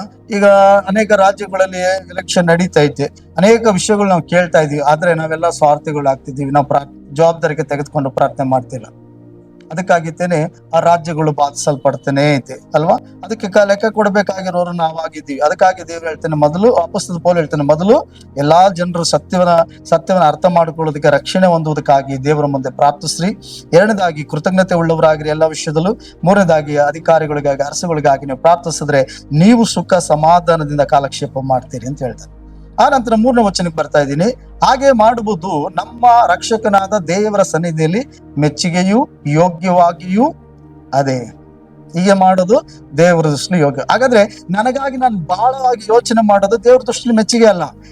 ದೇವ್ರ ದೃಷ್ಟಿಯಲ್ಲಿ ಯೋಗ್ಯವಲ್ಲ. ನನ್ನ ಕುಟುಂಬಕ್ಕಾಗಿ ನಾನು ಬಹಳ ಯೋಚನೆ ಮಾಡೋದು, ಬಹಳ ಪ್ರಾರ್ಥನೆ ಮಾಡೋದು ದೇವರಿಗೆ ಮೆಚ್ಚುಗೆ ಆದದಲ್ಲ. ಅಥವಾ ನನ್ನ ಅಗತ್ಯತೆಗಳಿಗಾಗಿ, ನನ್ನ ವಸ್ತುಗಳಿಗಾಗಿ, ನನ್ನ ಆರೋಗ್ಯಕ್ಕಾಗಿ, ಅಯ್ಯೋ ನನಗೆ ಇನ್ನೂ ಕೂಡ ನನಗೆ ಮೇಲ್ ಬರಬೇಕು, ಕಿರೀಟ ಬರಬೇಕು, ನಾನು ಏನೋ ಒಂದು ಕಾರ್ಯ ಮಾಡ್ಬೇಕಂತ ನನಗೋಸ್ಕರ ನಾನು ಬಹಳವಾಗಿ ದೇವರ ಸಮ್ಮುಖದಲ್ಲಿ ಹೋಗಿ ಪ್ರಾರ್ಥನೆ ಮಾಡೋದು ದೇವರಿಗೆ ಮೆಚ್ಚುಗೆ ಮತ್ತೆ ಯೋಗ್ಯವಾದದಲ್ಲ. ಅಂದ್ರೆ ದೇವರ ದೃಷ್ಟಿಯಲ್ಲಿ ಯಾವುದು ಮೆಚ್ಚುಗೆ ಯೋಗ್ಯವಾಗಿದೆ ಅಂತ ಅನ್ನೋದಾದ್ರೆ ನಶಿಸಿ ಹೋಗ್ತಿರೋ ಜನಗಳು ರಕ್ಷಣೆ ಹೊಂದಲಿ ಅಂತ ಪ್ರಾರ್ಥಿಸುವಂಥದ್ದು. ಹಾಗಾದ್ರೆ ನಾವು ಆತ್ಮಿಕವಾಗಿ ಜೀವಿಸುವುದಕ್ಕಾಗಿ ಮತ್ತೆ ಭಕ್ತಿಯಲ್ಲಿ ಭಯದಲ್ಲಿ ಬೆಳೆಯುವುದಕ್ಕೆ ನಾವು ದೇವರು ಕೊಟ್ಟಂತ ಆಶೀರ್ವಾದ ವರಮಾನಗಳಲ್ಲಿ ನಾವು ನೆಮ್ಮದಿಯಾಗಿ ಜೀವಿತವನ್ನ ಕಾಲವನ್ನ ಕಳೀಬೇಕಾದ್ರೆ ಅರಸುಗಳಿಗಾಗಿ, ಅಧಿಕಾರಿಗಳಿಗಾಗಿ ನಾವು ಪ್ರಾರ್ಥಿಸ್ಬೇಕು. ಇದು ದೇವರ ಸನ್ನಿಧಾನದಲ್ಲಿ ಏನಂತ ವಾಕ್ಯ, ನಮ್ಮ ರಕ್ಷಕನಾದ ದೇವರ ಸನ್ನಿಧಿಯಲ್ಲಿ ಮೆಚ್ಚುಗೆಯು ಯೋಗ್ಯವಾಗಿಯೂ ಅದೇ. ಎಲ್ಲಾ ಮನುಷ್ಯರು ರಕ್ಷಣೆಯನ್ನು ಹೊಂದಿ ಸತ್ಯದ ಜ್ಞಾನಕ್ಕೆ ಸೇರಬೇಕೆಂಬುದು ಆತನ ಚಿತ್ತವಾಗಿದೆ. ದೇವರ ಚಿತ್ತವೇನಾಗಿದೆ ಅಂದ್ರೆ ಎಲ್ಲರೂ ಸತ್ಯದ ಪರಿಜ್ಞಾನ ಹೊಂದಬೇಕು. ಇದು ಬಹಳ ಪ್ರಾಮುಖ್ಯ. ಯೇಸು ಕ್ರಿಸ್ತನೇ ದೇವರು. ಈಗ ನಮ್ಮಲ್ಲೂ ಕೂಡ ಚರ್ಚೆಗೆ ಬರ್ತಿರೋಂಥ ನಮ್ಮಲ್ಲೂ ಕೂಡ ನಾವು ಕೂಡ ಅನಿಸುವಾಗ ನಮ್ಮಲ್ಲೂ ಕೂಡ ಕೆಲವರಿಗೆ ಸತ್ಯದ ಪರಿಜ್ಞಾನ ಇಲ್ಲ. ನಾವು ದೇವ್ರನ್ನ ಆರಾಧಿಸ್ತಿದೀವಿ, ದೇವ್ರ ಬಳಿಗೆ ಬರ್ತಿದೀವಿ, ಕಾಣಿಕೆ ಕೊಡ್ತಿದ್ದೀವಿ, ಅಥವಾ ಕಾರ್ಯಗಳಲ್ಲಿ ನಾವು ಭಾಗವಹಿಸ್ತಾ ಇದ್ದೀವಿ ದೇವರ ಆರಾಧನೆ ಕ್ರಮಗಳಲ್ಲಿ. ಆದ್ರೆ ಸತ್ಯದ ಪರಿಜ್ಞಾನ ಇಲ್ಲ. ಸತ್ಯದ ಪರಿಜ್ಞಾನ ಅನ್ನೋದು ನಮಗೆ ಬಹಳ ಮುಖ್ಯ. ಅಪೊಸ್ತಲ ಪೌಲನು 2 ತಿಮೋತಿಗೆ ಬರಿಬೇಕಾದ್ರೆ, 2ನೇ ಪತ್ರಿಕೆ ಬರಿಬೇಕಾದ್ರೆ ಏನ್ ಹೇಳ್ತಾನಂತಂದ್ರೆ, ಸಭೆಯಲ್ಲಿ ಕೆಲವರು ಎಂಬ್ರಾ ಅನ್ನೋ ಅಂತ ಜನ ಇದ್ದಾರೆ, ಅವ್ರಿಗೆ ಸತ್ಯದ ಪರಿಜ್ಞಾನ ಇಲ್ಲ ಅಂತ ಹೇಳ್ತಾನೆ. ಅವರು ಮೋಸೆಯ ನಾಯಕತ್ವದಲ್ಲಿ ನಡೀತಿದ್ದವರು, ಮೋಸೆಯ ನಾಯಕತ್ವದಲ್ಲಿ ಕರೆಯಲ್ಪಟ್ಟವರು, ಅವ್ರು ದೀಕ್ಷಾಸ್ಥಾನ ತೆಗೆದುಕೊಂಡ್ರು, ದಾಸತ್ವದ ಬಿಡುಗಡೆಯಾಗಿತ್ತೇನೆ ಹಾಲು ಜನ ಅರಿಯುವಂತ ದೇಶಕ್ಕೆ ಹೋಗ್ತಿದ್ದವರೇ. ಆದ್ರೆ ಅಲ್ಲಿ ದೇವರು ಮಾತನಾಡಿದ್ರು, ದೇವರ ಅದ್ಭುತಗಳು ಮಾಡಿದ್ರು, ಎಲ್ಲವನ್ನು ಕಂಡ್ರು, ನೋಡಿದ್ರು, ತಿಳ್ಕೊಂಡ್ರು, ಅನುಭವಿಸಿದ್ರು. ಆದ್ರೆ ಅವ್ರಿಗೆ ಸತ್ಯದ ಪರಿಜ್ಞಾನ ಇಲ್ಲದೆ ಇರೋದ್ರಿಂದ ಅವರು ಮೋಸೆನ ವಿರೋಧಿಸಿದ್ರು ಅಂತ ಹೇಳ್ತಾರೆ, ದೇವರ ಕಾರ್ಯಗಳನ್ನ ವಿರೋಧಿಸಿದ್ರು ಅಂತ ಹೇಳ್ತಾರೆ. ಹಾಗಾದ್ರೆ ನಮ್ಮ ಜೀವಿತದಲ್ಲಿ ಸತ್ಯದ ಪರಿಜ್ಞಾನ ಅನ್ನೋದು ಬಹಳ ಪ್ರಾಮುಖ್ಯ. ಅದಕ್ಕಾಗಿ ನಾನು 2 ಸಭೆಯಲ್ಲಿ ನಾನು ನೋಡುವಾಗ, ಈಗ ಆ ಸಭೆಯನ್ನು ನೋಡುವಾಗ ನಾನು ಅನ್ಕೋತೀನಿ, ಬಹಳ ಸಾರಿ ಯೋಚಿಸ್ತಾ ಇರ್ತೀನಿ, ದೇವ್ರೆ ಸಭೆಯಲ್ಲಿ ಸತ್ಯದ ಪರಿಜ್ಞಾನ ಬೇಕು ಹಳ್ಳಿ ಜನಗಳಿಗೆ. ಯಾಕಂದ್ರೆ ನಮ್ಮಲ್ಲಿ ಎಲ್ಲರೂ ಬರೋದೇನಂದ್ರೆ, ನಮ್ಗೆ ರೋಗ ಹೋದ್ರೆ ಸಾಕಪ್ಪ, ಒಳ್ಳೇದಾದ್ರೆ ಸಾಕಪ್ಪ, ನಮ್ ಜೀವಿತದಲ್ಲಿ ಇಂಥ ಕಾರ್ಯ ದೇವ್ರ ಆಶೀರ್ವಾದ ಮಾಡೋದು ಸಾಕಪ್ಪ, ನಮ್ಗೇನ್ ಕೊರತೆ ಇರ್ತದೋ, ನಮ್ಗೇನ್ ಹೋರಾಟ ಇರ್ತದೋ ಅದನ್ನ ಮುಖ್ಯ ಗುರಿಯಾಗಿ ಇಟ್ಕೊಂಡು ಬರ್ತೀವಿ ಹೊರತು ನಾವು ಬದಲಾವಣೆ ಆಗ್ಬೇಕು, ದೇವ್ರ ದೃಷ್ಟಿಯಲ್ಲಿ ನಾವು ಹಿಂಗಿರ್ಬೇಕು, ದೇವ್ರನ್ನ ಅರ್ಥ ಮಾಡ್ಕೋಬೇಕು, ಕ್ರಿಸ್ತನ ಏನಾಗಿದ್ದಾನೆ ಅನ್ನೋ ಪರಿಜ್ಞಾನಗಳನ್ನ ಹೊಂದ್ಕೊಳ್ಳಲ್ಲ. ಅದಕ್ಕಾಗಿತ್ತೇನೆ ಒಂದು ವೇಳೆ ಅವ್ರು ಬಯಸಿದ್ದನ್ನ, ಅವ್ರು ಆಸೆ ಪಟ್ಟಿದ್ದನ್ನ, ಅವ್ರು ಆಗ್ಬೇಕು ಅನ್ಕೊಂಡಿದ್ದನ್ನ ಆಗದೆ ಹೋದ್ರೆ ಕೆಲವರು ಹಿಂಜರ್ದು ಹೋಗ್ತಾರೆ, ಬಿದ್ದೋಗ್ತಾರೆ, ಯೇಸುಸ್ವಾಮಿನ ಬಿಟ್ಟು ವಾಪಸ್ ಹೋಗ್ಬಿಡ್ತಾರೆ. ಇದಕ್ಕೆಲ್ಲ ಕಾರಣ ಏನಂತಂದ್ರೆ ಅವ್ರಿಗೆ ಸತ್ಯದ ಪರಿಜ್ಞಾನ ಇಲ್ಲದೆ ಇರೋದ್ರಿಂದ. ಬರೀ ಅವರು ಮಾತ್ರ ಅಲ್ಲ, ಬೆಳೆದವರು ಅಂತ ತಿಳ್ಕೊಂಡಿರ್ತೀವಿ ನಾವು. ಬಹಳ ವರ್ಷ ಯೇಸುಸ್ವಾಮಿ ಬಳಿಗೆ ಬಂದಿರ್ತಾರೆ, ಬಹಳ ವರ್ಷ ಆಗಿರ್ತದೆ ದೇವರ ಕರ್ತನ ಬಳಿಗೆ ಬಂದು, ಆದ್ರೂ ಕೂಡ ಅವರಲ್ಲೂ ಕೂಡ ಸತ್ಯದ ಪರಿಜ್ಞಾನ ಇರಲ್ಲ. ಹಾಗಾಗಿತ್ತೇನೆ ನಾವು ಹೊರಗಿನ ತೋರಿಕೆಯಲ್ಲಿ ಇವರು ಬಹಳ ವರ್ಷದಿಂದ ಚರ್ಚೆಗೆ ಬರ್ತಿದ್ದಾರೆ, ದೀಕ್ಷಾಸ್ಥಾನ ತೆಗೆದುಕೊಂಡಿದ್ದಾರೆ, ಎಲ್ಲಾ ಕಾರ್ಯಗಳಲ್ಲಿ ಇದ್ ಮಾಡೋದ್ರಿಂದ ಅರ್ಥ ಆಗ್ತೈತೆ ಅನ್ಕೊಳ್ತೀವಿ. ಆದ್ರೆ ಅವ್ರ ಜೀವಿತದಲ್ಲಿ ಕೆಲವೊಂದು ವಿಷಯಗಳಲ್ಲಿ ತೆಗೆದುಕೊಳ್ಳೋ ತೀರ್ಮಾನಗಳಾಗಿರ್ಬೋದು, ಅಥವಾ ಕೆಲವು ಮಾತುಗಳು, ಕಾರ್ಯಗಳಾಗಿರ್ಬೋದು, ನೋಡುವಾಗ ಅವರಿಗೆ ಸತ್ಯದ ಪರಿಜ್ಞಾನನೇ ಇಲ್ಲ ಅನ್ನೋ ಆದಂತ ತೀರ್ಮಾನಕ್ಕೆ ಬಂದ್ಬಿಡ್ತದೆ. ಯಾಕಂತಂದ್ರೆ ಅವ್ರು ಮಾಡುವಂತ ಕಾರ್ಯಗಳ ಮೂಲಕ ಗೊತ್ತಾಗ್ತದೆ, ಅವ್ರು ಮಾತನಾಡೋದು, ಅವ್ರು ಚರ್ಚಿಸುವಂತ, ಇನ್ನೊಬ್ಬರ ಜೊತೆ ಇವ್ರಿಗೆ ದೇವ್ರ ಕುರಿತಾಗಿ ಏನೋ ಕೂಡ ತಿಳುವಳಿಕೆ ಇಲ್ವಲ್ಲ ಎಂಬುದಾಗಿ ನಮಗ್ ಅನಿಸ್ತದೆ ಎಷ್ಟೋ ಸಾರಿ. ಆದ್ರಿಂದ ಜನರು ರಕ್ಷಣೆ ಹೊಂದಿ ಸತ್ಯದ ಜ್ಞಾನಕ್ಕೆ ಸೇರಬೇಕೆಂಬುದು ಆತನ ಚಿತ್ತವಾಗಿದೆ. ಸತ್ಯದ ಜ್ಞಾನಕ್ಕೆ ಸೇರಬೇಕು. ಹಲ್ಲೆಲೂಯಾ. ಹಾಗಾದ್ರೆ ನಾವು ಕೂಡ ಎಲ್ಲಿಗೆ ಸೇರ್ಬೇಕು? ಸತ್ಯದ ಜ್ಞಾನಕ್ಕೆ ಸೇರ್ಬೇಕು. ನಮ್ಮ ಜೀವಿತದಲ್ಲಿ ಸತ್ಯದ ಜ್ಞಾನವನ್ನು ನಾವು ಹೊಂದ್ಕೊಳ್ಬೇಕು. ಅದಕ್ಕೆ ಎಫೆಸ ಪತ್ರಿಕೆ ಬರೀಬೇಕಾದ್ರೆ 2ನೇ ಅಧ್ಯಾಯದಲ್ಲಿ ಪೌಲು ಹೇಳ್ತಾನೆ ಏನಂತಂದ್ರೆ, ಆತನು ನಿಮ್ಮನ್ನ ಕರೆದಾತನು ನಿಮ್ಮಲ್ಲಿ ಸಾಧಿಸುವಂತ ಆತನ ಪರಾಕ್ರಮ, ಆತನ ಅತಿಶಯ ಕಾರ್ಯಗಳು ಎಷ್ಟೆಂಬುದನ್ನು ನೀವು ತಿಳ್ಕೊಳ್ಳುವುದಕ್ಕೆ ನಿಮ್ಮ ಮನನೇತ್ರಗಳನ್ನ ತೆರೀಲಿ ಅಂತ ಸಭೆಗಾಗಿ ಪ್ರಾರ್ಥಿಸ್ತಾನೆ. ದೇವರು ನಮ್ಮನ್ನು ಆರಿಸ್ಕೊಂಡಿದ್ದಾನೆ, ದೇವರು ನಮ್ಮನ್ನು ಕರೆದಿದ್ದಾನೆ. ಅಂದ್ರೆ ಯೋಗ್ಯರಲ್ಲದೇ ಇರುವಂತ ನನ್ನನ್ನ ಕರೆದಿದ್ದಾನೆ ದೇವರು. ಆದ್ರೆ ಆ ದೇವರು ನಮ್ಮಲ್ಲಿ ಸಾಧಿಸುವಂತ ಆತನ ಪರಾಕ್ರಮ ಕಾರ್ಯ, ಆತನ ಅತಿಶಯ, ಆತನ ಮಾಡೋ ಅದ್ಭುತ, ಆತನ ಯೋಜನೆ ಏನು, ಮತ್ತೆ ಯಾವ ಸ್ಥಾನಕ್ಕೆ ನಮ್ಮನ್ನು ಕರೆದಿದ್ದಾನೆ, ಪರಲೋಕದಲ್ಲಿ ಯಾವ ಸ್ಥಾನವನ್ನು ನಮಗಾಗಿ ಇಟ್ಟಿದ್ದಾನೆ ಅನ್ನೋದನ್ನ ನಾವು ಅರ್ಥ ಮಾಡ್ಕೊಳ್ಳೋದಕ್ಕೆ ನಮಗೆ ಆತ್ಮಿಕ ಕಣ್ಣುಗಳು ತೆರೆಯಲ್ಪಡ್ಬೇಕಂತೆ. ಯಾಕಂದ್ರೆ ನಾವ್ ಎಷ್ಟೇ ಬೆಳೆದಿದ್ರು, ಏನೇ ಮಾಡಿದ್ರು ನಾವ್ ಏನ್ ಅನ್ಕೊಳ್ತೀವಿ, ಕೆಲಸ ಸಾರಿ ನಮ್ಮ ಪರಿಸ್ಥಿತಿಗಳು ನೋಡಿ, ಹೋರಾಟ ನೋಡಿ, ದೇವ್ರೆ ನಾನ್ ಕೆಲ್ಸಕ್ಕೆ ಬಾರ್ದವನು, ದೇವ್ರೆ ನಾನು ಉಳುವಂತವನು, ದೇವ್ರೆ ನನ್ನಂತ ಪಾಪಿ ಯಾರಿಲ್ಲ, ದೇವ್ರೆ ನಾನು ಹಿಂಗಿಲ್ಲ, ನಾನು ಹಂಗಿಲ್ಲ, ಆ ತರ ಇಲ್ಲ, ಈ ತರ ಇಲ್ಲ. ದೇವ್ರು ಹೇಳ್ತಾನೆ, ಎಲ್ಲ ಗೊತ್ತಿದೆ ಕರೆದಿರೋದು ನಿನ್ನ, ನಾನು ಕಣ್ಮುಚ್ಕೊಂಡ್ ಕರೆದಿಲ್ಲ ನಿನ್ನ. ಬಟ್ ಆದ್ರೆ ನಾವ್ ಅರ್ಥ ಮಾಡ್ಕೊಳ್ತಿಲ್ಲ ಆತನ ಒಳ್ಳೆತನ. ನಾವ್ ಅರ್ಥ ಮಾಡ್ಕೊಳ್ತಿಲ್ಲ ಆತನ ಕರೆವಿಕೆ ಏನು ಅಂತ. ನಾವ್ ಅರ್ಥ ಮಾಡ್ಕೊಳ್ತಿಲ್ಲ ಏನಂತೆ ನಮ್ಮನ್ನು ದೇವರು ಯಾವ ಮಹಿಮೆಗಾಗಿ ಕರೆದಿದ್ದಾನೆ, ಮತ್ತೆ ಎಂತ ಕಾರ್ಯಗಳು ಈ ಬಲಹೀನರಾಗಿರುವಂತ ಮನುಷ್ಯನೊಳಗಡೆ, ಈ ಬಲಹೀನನಾದಂತ ಪರಿಪೂರ್ಣತೆ ಇಲ್ದಿರುವಂತ ಈ ಮನುಷ್ಯನ ತೆಗೆದುಕೊಂಡು ಹೋಗಿ ದೇವ್ರು ಏನೆಲ್ಲಾ ಮಾಡಕ್ಕೆ ಆತನಿಂದ ಸಾಧ್ಯ ಅನ್ನೋದನ್ನ ಏನ್ ಮಾಡ್ತಿಲ್ಲ, ನಾವ್ ಅರ್ಥ ಮಾಡ್ಕೊಳ್ತಿಲ್ಲ. ಅದಕ್ಕೆ ನಾವ್ ಅರ್ಥ ಮಾಡ್ಕೊಳ್ತಾ ಇರೋದೇನಂದ್ರೆ ನಮ್ಮ ಬಲ, ನಾವ್ ಅರ್ಥ ಮಾಡ್ಕೊಳ್ತಾ ಇರೋದೇನಂದ್ರೆ ನಮ್ಮ ಸಾಮರ್ಥ್ಯ, ನಾವ್ ಅರ್ಥ ಮಾಡ್ಕೊಳ್ತಾ ಇರೋದೇನಂದ್ರೆ ನಮ್ಮ ಜ್ಞಾನ, ನಾವ್ ಅರ್ಥ ಮಾಡ್ಕೊಳ್ತಾ ಇರೋದೇನಂದ್ರೆ ನಮ್ಮ ಭಕ್ತಿ, ನಾವ್ ಅರ್ಥ ಮಾಡ್ಕೊಳ್ತಾ ಇರೋದೇನಂದ್ರೆ ನನ್ನ ಪರಿಶುದ್ಧತೆ, ನಾನ್ ಅರ್ಥ ಮಾಡ್ಕೊಳ್ತಾ ಇರೋದೇನಂತಂದ್ರೆ ನಾನ್ ಯಾವಾಗ ನೀತಿಯಾಗಿರ್ತೀನಿ ಅನ್ನೋದನ್ನ, ನಾನು ಅರ್ಥ ಮಾಡ್ಕೊಳ್ತಾ ಇರೋದು ನನ್ನ ಅಳತೆಗೋಲಿಗೆ ನಾನು ಲೆಕ್ಕ ಮಾಡ್ಕೊಳ್ತಿದ್ದೀನಿ. ನಾನು ಎಷ್ಟೊತ್ತು ಪ್ರಾರ್ಥನೆ ಮಾಡ್ತೀನಿ, ಎಷ್ಟೊತ್ತು ಬೈಬಲ್ ಓದ್ತೀನಿ, ನಾನು ಎಷ್ಟು ಪರಿಶುದ್ಧತೆಯಲ್ಲಿ ಇದ್ದೀನಿ, ಎಷ್ಟು ನೀತಿಯಲ್ಲಿ ಇದ್ದೀನಿ ಅನ್ನೋದನ್ನ ನನ್ನ ಅಳತೆಗೋಲಲ್ಲಿ ಅರ್ಥ ಮಾಡ್ಕೊಂಡು ನಾನು ದೇವರಿಗೆ ಹೋಲಿಸ್ಕೊಳ್ತಿದ್ದೀನಿ ಹೊರತು ದೇವರ ಅಳತೆಗೋಲಿಂದ ನಾನು ಹೋಲಿಸ್ಕೊತಿಲ್ಲ. ಇದಕ್ಕೆ ನನಗ್ ಬೇಕಾಗಿರೋದು ಸತ್ಯದ ಪರಿಜ್ಞಾನ. ನಮಗ್ ಬೇಕಾಗಿರೋದು ದೇವರು ನನ್ನ ನೀತಿಯನ್ನ ನೋಡಿ ಕರೆದಿಲ್ಲ, ನಿಮ್ಮನ್ನ ನಮ್ಮ ಪರಿಶುದ್ಧತೆ ನೋಡಿ ಕರೆದಿಲ್ಲ, ನಮ್ಮ ದಾನ ಧರ್ಮ ನೋಡಿ ಕರೆದಿಲ್ಲ, ನಾವು ಕೊಡೋ ಕಾಣಿಕೆ ನೋಡಿ ಕರೆದಿಲ್ಲ, ನಾವು ಮಾಡೋ ಪ್ರಾರ್ಥನೆ ನೋಡಿ ಕರೆದಿಲ್ಲ. ಬಟ್ ಆದ್ರೆ ಯೋಗ್ಯತೆ ಇಲ್ಲದೆ ಇರೋನ ದೇವರು ತನ್ನ ಯೋಗ್ಯತೆಗೆ ಸರಿಸಮಾನ ಕರೆದಿದ್ದಾನೆ. ದೇವರು ಒಳ್ಳೆತನಕ್ಕೆ ನಮ್ಮನ್ನು ಕರೆದಿದ್ದಾನೆ. ಹಾಗಾದ್ರೆ ದೇವರ ಕಾರ್ಯಗಳಲ್ಲಾಗಿರ್ಬೋದು, ದೇವರು ಕರೆದಂತ ಮಾರ್ಗದಲ್ಲಾಗಿರ್ಬೋದು, ಆತನೊಟ್ಟಿಗೆ ಜೀವಿಸೋದಕ್ಕಾಗಿರ್ಬೋದು, ನಾವು ಯೋಚಿಸ್ಬೇಕಾಗಿರೋದು, ತಿಳ್ಕೊಳ್ಬೇಕಾಗಿರೋದು ಏನಂತಂದ್ರೆ ನಮ್ಮ ಯೋಗ್ಯತೆಗಳಲ್ಲ, ನಮ್ಮ ಕರೆಯುವಿಕೆ ಅಲ್ಲ, ನಮ್ಮ ಒಂದು ಪರಿಸ್ಥಿತಿ ಅಲ್ಲ, ನಮ್ಮ ಯೋಚನೆ ಅಲ್ಲ, ನಮ್ಮ ವಿದ್ಯಾಭ್ಯಾಸ ಅಲ್ಲ, ಅಥವಾ ನಮ್ಮ ಸಂಪಾದನೆ ಅಲ್ಲ, ನಮ್ಮ ಬಲ ಅಲ್ಲ, ನಮ್ಮ ಭಕ್ತಿ ಅಲ್ಲ. ಆತನ ಒಳ್ಳೆತನವನ್ನ, ಆತನ ಸರಿಸಮಾನತೆಯನ್ನ, ಆತನ ಯಾವ ಉದ್ದೇಶ ಇಟ್ಟು ಕರೆದಿದ್ದಾನೆ ಅನ್ನೋದನ್ನ ನಾವು ಯೋಚಿಸ್ಬೇಕು. ಯಾವಾಗ್ಲೂ ದೇವರ ಕಡೆಯಿಂದ ನಾವು ಯೋಚಿಸ್ಬೇಕು. ಈಗ ನಾನು ನಿಮ್ಗೊಂದು ಉದಾಹರಣೆ ಹೇಳ್ತೀನಿ, ಇದು ನಿಮಗೆ ಸರಳವಾಗಿ ಅರ್ಥ ಮಾಡ್ಕೊಳಕ್ ಸಾಧ್ಯ ಆಗ್ತದೆ. ನಾವ್ ಯಾವಾಗ್ಲೂ ನಮ್ಮ ಬಗ್ಗೆ ನಾವು ಯೋಚನೆ ಮಾಡಲ್ಲ, ನಾವು ಬೇರೆಯವ್ರ ಬಗ್ಗೆ ಯೋಚನೆ ಮಾಡ್ತಾ ಇರ್ತೀವಿ. ಅವ್ರ ಏನ್ ಅನ್ಕೋತಾರ ನಮ್ಮ ಬಗ್ಗೆ, ಇವ್ರೇನ್ ಅನ್ಕೊಂಡ್ರು, ನಾವ್ ಹಿಂಗ್ ಬಂದು ಹೋದು ಇವ್ರೇನ್ ಅನ್ಕೊಂಡ್ರು, ಅವ್ರೇನ್ ಅನ್ಕೊಂಡ್ರು, ಅರ್ಥ ಆಯ್ತಾ? ಅವ್ರ ದೃಷ್ಟಿಯಲ್ಲಿ ನಾನು ಹೆಂಗ್ ಕಂಡೆ, ಅವ್ರ ದೃಷ್ಟಿಯಲ್ಲಿ ಯಾವ ರೀತಿಯಾಗಿ ಈ ಬಟ್ಟೆ ಒಪ್ಪೋದ್ರ, ನನ್ ಮಾತು ಒಪ್ಪೋದ್ರ, ನಾನು ಹಿಂಗಿದ್ರ ಇಷ್ಟ ಆಯ್ತಾ, ಇಲ್ಲಪ್ಪ ಏನಾದ್ರೂ ವಿರೋಧ ಹೆಂಗೆ ಯೋಚನೆ ಮಾಡ್ತಂಗೆ ನಾವ್ ಯಾವಾಗ್ಲೂ ಕೂಡ ದೇವರ ದೃಷ್ಟಿಯಲ್ಲಿ ಯೋಚನೆ ಮಾಡ್ಬೇಕು. ದೇವರು ನನ್ನನ್ನ ಯಾವ ದೃಷ್ಟಿಯಲ್ಲಿ ನೋಡ್ತಿದ್ದಾನೆ, ದೇವ್ರು ಯಾವ ದೃಷ್ಟಿಯಲ್ಲಿ ನನ್ನ ಅಳತೆ ಮಾಡ್ತಿದ್ದಾನೆ, ಯಾವ ದೃಷ್ಟಿಯಲ್ಲಿ ನಾನು ಆರಿಸ್ಕೊಂಡ. ನಾನು ಪಾಪಿ ಅಂತಾನೆ ಗೊತ್ತಿತ್ತು, ನಾನು ಬಲಹೀನಂತಾನೆ ಅಂತಾನೆ ಗೊತ್ತಿತ್ತು, ನಾನು ಪರಿಪೂರ್ಣತೆ ಇಲ್ಲ ಅನ್ನೋದೇ ಗೊತ್ತಿತ್ತು, ನಾನು ಸಾಲಗಾರನ ಅನ್ನೋದು ಗೊತ್ತಿತ್ತು, ನಾನು ಹಿಂಗೆ ಹೆಂಗೆ ಅನ್ನೋದೆಲ್ಲ ಗೊತ್ತಿತ್ತು. ಈಗ ದೇವ್ರೆ ಈ ರೀತಿಯಾಗಿ ಯೋಚಿಸ್ಬೇಕು. ಹೇಗೆ ಒಬ್ಬ ಮನುಷ್ಯನನ್ನ ನೋಡಿದ್ದೇನೆ, ಅವ್ರು ನನ್ನ ಬಗ್ಗೆ ಏನಂತ ಅನ್ಕೊಳ್ತಿದಾರೆ ಅಂತ ಹೇಗೆ ನೀನು ಕುಂತಾಗ ನಿಂತಾಗ ಊಟ ಮಾಡುವಾಗ ಯೋಚಿಸ್ತೀಯೋ, ಅದೇ ಪ್ರಕಾರ ದೇವ್ರು ಏನ್ ಅನ್ಕೊಂಡಿದ್ದಾನೆ ನನ್ನ ಬಗ್ಗೆ, ಏನ್ ಆಲೋಚನೆ ಮಾಡಿ ಕರೆದಿದ್ದಾನೆ ಅನ್ನೋದನ್ನ ನಾವು ಯೋಚಿಸ್ಬೇಕು. ಆಗ ದೇವರ ಸತ್ಯದ ಜ್ಞಾನದೊಳಗಡೆ ನಾವು ಸೇರಕ್ಕೆ ಸಾಧ್ಯ, ಸತ್ಯದ ಪರಿಜ್ಞಾನ ನಮ್ಮೊಳಗಡೆನೂ ಬರಕ್ ಸಾಧ್ಯ. ಇಲ್ಲದಿದ್ರೆ ನಮ್ಮಲ್ಲೂ ಸತ್ಯದ ಪರಿಜ್ಞಾನ ಇರಲ್ಲ. ನಾವು ಕೂಡ ಹೋರಾಡಿ ಹೋರಾಡಿ ಹೋರಾಡಿ ಹೋರಾಡಿ ಹೋರಾಡಿ ಹೋರಾಡಿ ಸೋತೈತಿ. ಹೆಂಗಂದ್ರೆ ಸಮುದ್ರದಲ್ಲಿ ಬಿದ್ದಂಗೆ, ನಾವು ಬಿದ್ದಿರೋದೇ ಸಮುದ್ರದಲ್ಲಿ. ನಮ್ಗೆಲ್ಲ ಏನಂದ್ರೆ ಹೆಂಗಾದ್ರೂ ಮಾಡಿ ಏಸಪ್ಪ ನನ್ ಜೊತೆ ಇದ್ದಾನೆ, ನಾನು ಈಜೇ ಇರ್ತೀನಿ, ನಾನಂತೂ ಮುಳುಗೋಗಲ್ಲ ಅಂತ ಅಂದ್ಬಿಟ್ಟು ಸ್ಟಾರ್ಟಿಂಗ್ ಏನ್ ಮಾಡಿದವ್ರ ಬರವನೇ ಕೈ ಕಾಲೆಲ್ಲ ಬಾರಿಸ್ಬಿಟ್ಟು ಅಷ್ಟು ದೂರ ಈಜ್ಕೊ ಹೋಗ್ಬಿಟ್ಟು ಹೋಗ್ತಾ ಹೋಗ್ತಾ ಸ್ಪೀಡ್ ಕಮ್ಮಿ ಆಯ್ತು. ತಿರ್ಗಿ ಇನ್ನೊಂದ್ ಸ್ವಲ್ಪ ಏನೋ ಎಮೋಷನಲ್ ಅಂದ್ರೆ ಉದ್ವೇಗದಲ್ಲಿ ಈಜ್ದು, ಇನ್ನೊಂದ್ ಸ್ವಲ್ಪ ಈಜ್ದು, ಸುಸ್ತಾಯ್ತು. ಈಗ ಹಂಗ್ ಮಾಡ್ಕೊಂಡು ಹಿಂಗ್ ಮಾಡ್ಕೊಂಡು ಹಂಗೆ ಇನ್ನೊಂದ್ ಸ್ವಲ್ಪ ಹಂಗೆ ಹಿಂಗೆ ಹೋಗ್ತಾ ಹೋಗ್ತಾ ನಂಬಿಕೆ, ಆಸಕ್ತಿ ಎಲ್ಲ ಕಮ್ಮಿ ಆಗ್ತಾ ನೀರ್ ಕುಡಿಯಕ್ ಸ್ಟಾರ್ಟ್ ಆದ. ಈಗ ಮುಳುಗಿ ಎದಳಕ್ ಸ್ಟಾರ್ಟ್ ಆಗ್ತಿದೀವಿ. ಈಗ ಇಲ್ಲಿ ನಮ್ಮ ಒಳಗಡೆ ಅನುಮಾನಗಳು ಬರ್ತೈತೆ, ಚಿಂತೆಗಳು ಬರ್ತೈತೆ, ಭಯ ಬರ್ತೈತೆ.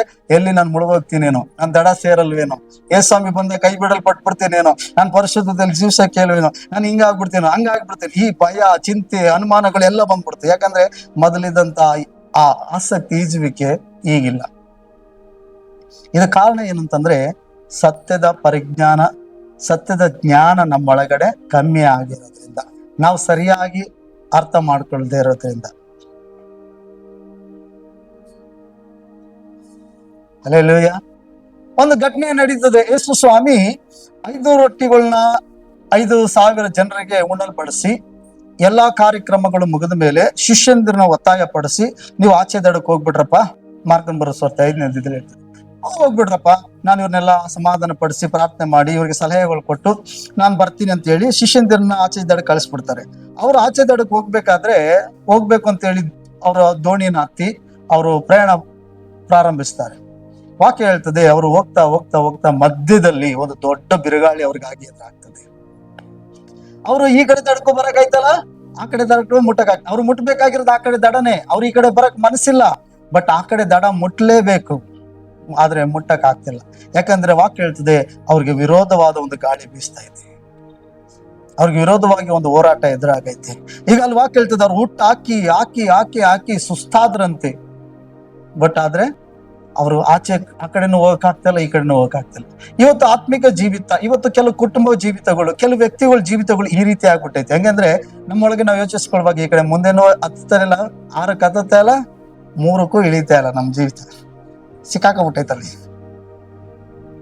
ಇವತ್ತು ನಮ್ ಜೀವಿತ ಎಷ್ಟೋ ಪ್ರಾರ್ಥನೆ ಮಾಡ್ತೀವಿ, ಹುಟ್ಟು ಅನ್ನೋದು ಪ್ರಾರ್ಥನೆ, ಅಯ್ಯೋ ದೇವ್ರಕ್ಕೆ ಹುಟ್ಟು ಹಾಕಿ ಹಾಕಿ ಹಾಕಿ ಹಾಕಿ ಒಂದು ಈಗ 6ಕ್ಕೂ ಹೋಯ್ತಾ ಇಲ್ಲ, 3ಕ್ಕೂ ಬರ್ತಾ ಇಲ್ಲ, ಅಲ್ಲೇ ಸಿಕ್ಕಾಕೊಂಡ್ಬಿಟ್ಟಿವಿ ಅಲ್ವಾ?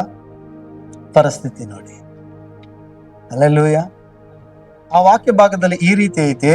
ಈಗ ಹೇಳಿದಂತ ವಿಷಯಕ್ಕೆ ಬೇರೆ ರೀತಿಲಿದೆ. ಏನಂತಂದ್ರೆ, ಸ್ವಾಮಿ ಕರೀತಾರೆ ಆಚೆ ದಡಕ್ಕೆ ಹೋಗೋಣ ಬನ್ನಿ ಅಂತ ಹೇಳಿ. ಸ್ವಾಮಿ ಪ್ರಯಾಣ ಮಾಡ್ತಾ ಇರ್ತಾರೆ. ಯೇಸು ಸ್ವಾಮಿಯ ದೋಣಿಯ ಹಿಂಭಾಗದಲ್ಲಿ ತಲೆದಿಂಬಾಗಿ ಮಲಗಿರ್ತಾರೆ. ಶಿಷ್ಯಂದಿರು ಚೆನ್ನಾಗಿ ಖುಷಿ ಖುಷಿಯಾಗಿ ಅಲ್ಲಿ ನಡೆದಂತ ಅದ್ಭುತಗಳು, ಹಿಂಗೆ 5 ರೊಟ್ಟಿ 2 ಮೀನನ್ನ 5,000 ಜನಕ್ಕೆ ಹಂಚಿತ್ತು.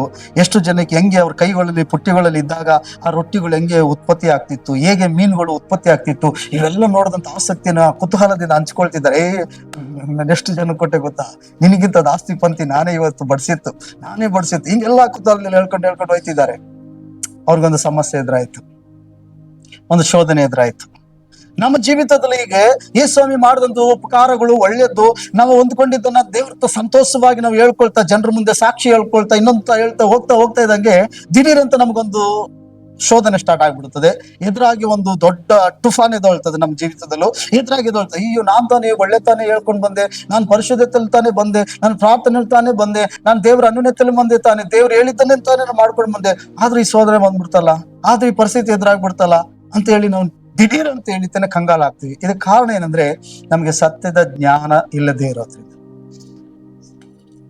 ಆದ್ರಿಂದ ನೋಡಿ, ಅಲ್ಲಿ ವಾಕ್ಯ ಹೇಳ್ತದೆ, ಆ ನೀರು ಆ ತುಫಾನು ಬಂದು ಆ ದೋಣಿಗೆ ಬಡಿತಾ ಇರೋದ್ರಿಂದ ಅದು ನೀರು ತುಂಬ್ತಾ ಐತೆ, ಅದು ಮುಳುಗು ಹೋಗುವ ಸ್ಥಿತಿ ಆಗ್ತಾ ಐತೆ. ಈಗ ಇವರೆಲ್ಲರೂ ಅವ್ರಿದ್ದಂತ ನಂಬಿಕೆನ ಕಳ್ಕೊಂಡ್ರು, ಆಸಕ್ತಿನ ಕಳ್ಕೊಂಡ್ರು.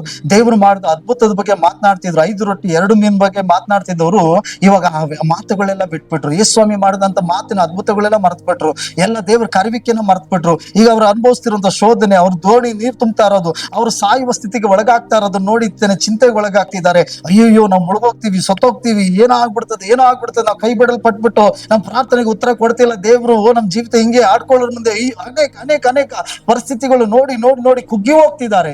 ಈಗ ಅವ್ರು ಯೇಸು ಸ್ವಾಮಿ ಎಬ್ಬಿಸ್ತಿದ್ದಾರೆ, ಸ್ವಾಮಿ ಗುರುವೇ ನಾವು ಮುಳುಗಿ ಹೋಗ್ತಿದ್ದೀನಿ, ನಿನಗೆ ಚಿಂತೆ ಇಲ್ವೇ? ಯೇಸು ಸ್ವಾಮಿ ಮಾಡುವಂತ ಮೊದಲೇ ಕಾರ್ಯ, ನಮ್ ಜೀವಿತದಲ್ಲಿ ದೇವ್ರು ಮಾಡೋ ಮೊದಲೇ ಕಾರ್ಯ, ನಮ್ಮ ಜೀವಿತದಲ್ಲಿ ವ್ಯಕ್ತಿಗತವಾಗಿ, ಕುಟುಂಬವಾಗಿ ಅಥವಾ ನಮ್ಮ ಕಾರ್ಯಗಳಲ್ಲಿ, ಮಕ್ಕಳಲ್ಲಿ ಶೋಧನೆಗಳು, ಶ್ರಮೆಗಳು ಬರುವಾಗ, ಈ ತರ ಇಕ್ಕಟ್ಟಾದ ಪರಿಸ್ಥಿತಿಗಳು ಎದುರಾಗುವಾಗ, ದೇವರು ನಾವು ಸೋತು ಹೋಗ್ತಿದ್ದೀವಿ, ನಾವು ನಂಬಿಕೆ ಕಳ್ಕೊಳ್ತಿದ್ದೀವಿ ಅಂತ ಗೊತ್ತಾದಾಗ ದೇವರು ಮಾಡುವಂತ ಮೊದಲನೇ ಕಾರ್ಯ ಏನಂತಂದ್ರೆ, ನಮಗೆ ಎದುರಾಗಿರುವಂತ ಸಮಸ್ಯೆಗಳ ಮೇಲೆ ಆತನು ಅಧಿಕಾರವನ್ನು ಚಲಾಯಿಸ್ತಾನೆ. ಆತನ ಹೇಳ್ತಾನೆ, ಮುಂದೆ ಬಂದು ಕರವೆತ್ತಿ ಅದನ್ನ ಗದರಿಸಿ ಅದನ್ನ ಶಾಂತಪಡಿಸ್ತಾನೆ. ಆ ಸಮುದ್ರವನ್ನೇ, ಆ ತುಫಾನನ್ನೇ ಶಾಂತಪಡಿಸ್ತಾನೆ. ಹಲ್ಲೆಲೂಯಾ. ಎರಡನೇದಾಗಿ ಆತನ ಹೇಳುದು, ನಿಮ್ಮ ನಂಬಿಕೆಯಲ್ಲಿ, ಅಲ್ಪ ವಿಶ್ವಾಸಗಳೇ ನಿಮ್ಮ ನಂಬಿಕೆಯಲ್ಲಿ. ಯಾಕೆ ಮಾತು ಹೇಳ್ತಿದ್ದಾನೆ ಅಂತಂದ್ರೆ ಆಚೆ ದಡಕ್ಕೆ ಹೋಗೋಣ ಬನ್ನಿ ಅಂತ ಕರೆದವ್ರು ಯಾರು? ದೇವರು.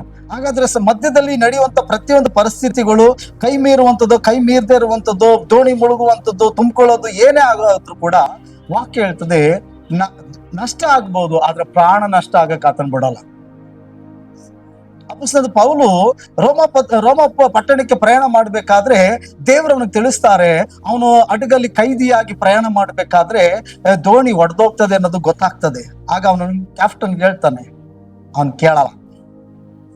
ಅದಕ್ಕೆ ಅದೇ ರೀತಿಯಾಗಿ ಹಡಗು ಒಡೆದೋಯ್ತದೆ. ಅವಾಗ ಅವನು ಹೇಳ್ತಾನೆ, ಹಡಗು ಮಾತ್ರ ಒಡೆದೋಗ್ತದೆ, ನಷ್ಟಪಟ್ಟಲ್ಪಡ್ತದೆ, ಆದ್ರೆ ಯಾರ ಪ್ರಾಣಗಳು ಕೂಡ ನಷ್ಟವಾಗಿ ಹೋಗಲ್ಲ.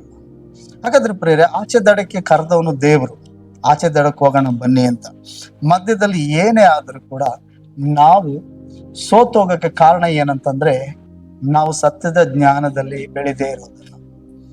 ದೇವರು ನಮ್ಮನ್ನ ಕರೆದಿದ್ದಾನೆ ಆಚೆ ದಡಕ್ಕೆ, ಖಂಡಿತ ಆತನು ಕರೆದ ಆತನು ನಡೆಸ್ತಾನೆ ಅನ್ನೋ ನಂಬಿಕೆ ಯಾವಾಗ ನಮ್ಮ ಜೀವಿತದಲ್ಲಿ ಕಮ್ಮಿ ಆಗ್ತದೋ, ಯಾವಾಗ ಆತನ ಕರಿವಿಕೆನ ಸರಿಯಾಗಿ ಅರ್ಥ ಮಾಡ್ಕೊಳ್ಳಲ್ವೋ, ಆತನ ಒಳ್ಳೆತನಗಳನ್ನ ನಾವು ಅರ್ಥ ಮಾಡ್ಕೊಳ್ಳಲ್ವೋ, ಮತ್ತೆ ಆತನ ಸತ್ಯದ ಜ್ಞಾನ ನಮ್ಮಲ್ಲಿ ಕಮ್ಮಿ ಆಗಿರ್ತದೋ, ನಮ್ಮ ಜೀವಿತದಲ್ಲಿ ಎದುರಾಗುವ ಪ್ರತಿ ಶೋಧನೆಯಲ್ಲಿ ಕೂಡ ನಾವು ಇದೇ ತರ ಮುಳುಗಿ ಹೋಗುವಂತ ಯೋಚನೆಗಳು ಮಾಡ್ತಾ ಇರ್ತೀವಿ. ಯೇಸು ಸ್ವಾಮಿನ ಬಿಟ್ಟು ಬಿಡುವಂತ ಯೋಚನೆಗಳು ಮಾಡ್ತಾ ಇರ್ತೀವಿ ನಾವು. ಆದ್ರಿಂದ ಎಲ್ಲಾ ಮನುಷ್ಯರು ರಕ್ಷಣೆ ಹೊಂದಿ ಸತ್ಯದ ಜ್ಞಾನಕ್ಕೆ ಸೇರಬೇಕೆಂಬುದೇ ಆತನ ಚಿತ್ತವಾಗಿದೆ. 5ನೇ ವಚನ, ಯಾಕೆಂದರೆ ದೇವರು ಒಬ್ಬನೇ, ದೇವರಿಗೂ ಮನುಷ್ಯರಿಗೂ ಮಧ್ಯಸ್ಥನು ಒಬ್ಬನೇ, ಆತನು ಮನುಷ್ಯನಾಗಿರುವ ಕ್ರಿಸ್ತ ಯೇಸುವೆ. ಆತನು ಎಲ್ಲರ ವಿಮೋಚಕನಾಗಿ ತನ್ನನ್ನು ಒಪ್ಪಿಸಿ ಬಿಟ್ಟನು. ಹ್ಮ್ ಹ್ಮ್ ಹ್ಮ್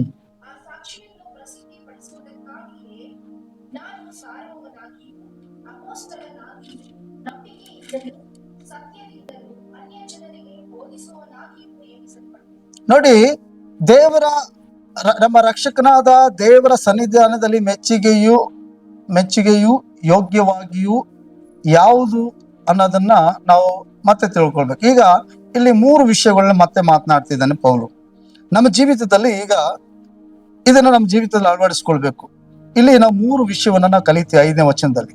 ಏಕೆಂದ್ರೆ ದೇವರು ಒಬ್ಬನೇ, ದೇವರಿಗೂ ಮನುಷ್ಯರಿಗೂ ಮಧ್ಯಸ್ಥಿಕನು ಒಬ್ಬನೇ, ಆತನು ಮನುಷ್ಯನಾಗಿರುವ ಕ್ರಿಸ್ತ ಯೇಸು. ಆತನು ನಮ್ಮೆಲ್ಲರ ವಿಮೋಚನಾರ್ಥವಾಗಿ ತನ್ನನ್ನು ಒಪ್ಪಿಸಿಕೊಟ್ಟನು. ಹಾಗಾದ್ರೆ ನಾವು ಇಲ್ಲಿ ಮೊದಲನೇದಾಗಿ ಅರ್ಥ ಮಾಡ್ಕೊಳ್ಬೇಕಾಗಿದ್ದೇನಂತಂದ್ರೆ, ಕ್ರಿಸ್ತನು ಹೇಗೆ ಒಬ್ಬ ದೇವರಿಗೂ ಮನುಷ್ಯನಿಗೂ ಮಧ್ಯಸ್ಥಿಕೆನಾದ್ನೋ ಅದೇ ತರ ನಾವು ಮಧ್ಯಸ್ಥಿಕೆಯನ್ನು ವಹಿಸ್ಕೊಳ್ಬೇಕಾಗಿದೆ ಇವತ್ತು. ಯಾಕಂದ್ರೆ 1-2ನೇ ವಚನದಲ್ಲಿ ನಾವು ನೋಡುವಾಗ ಈ ಜನರಿಗಾಗಿ ಅಧಿಕಾರಿಗಳಿಗಾಗಿ ಪ್ರಾರ್ಥನೆ ಮಾಡೋದು ಮಧ್ಯಸ್ಥಿಕೆಯ ಪ್ರಾರ್ಥನೆ ಆಗಿದೆ.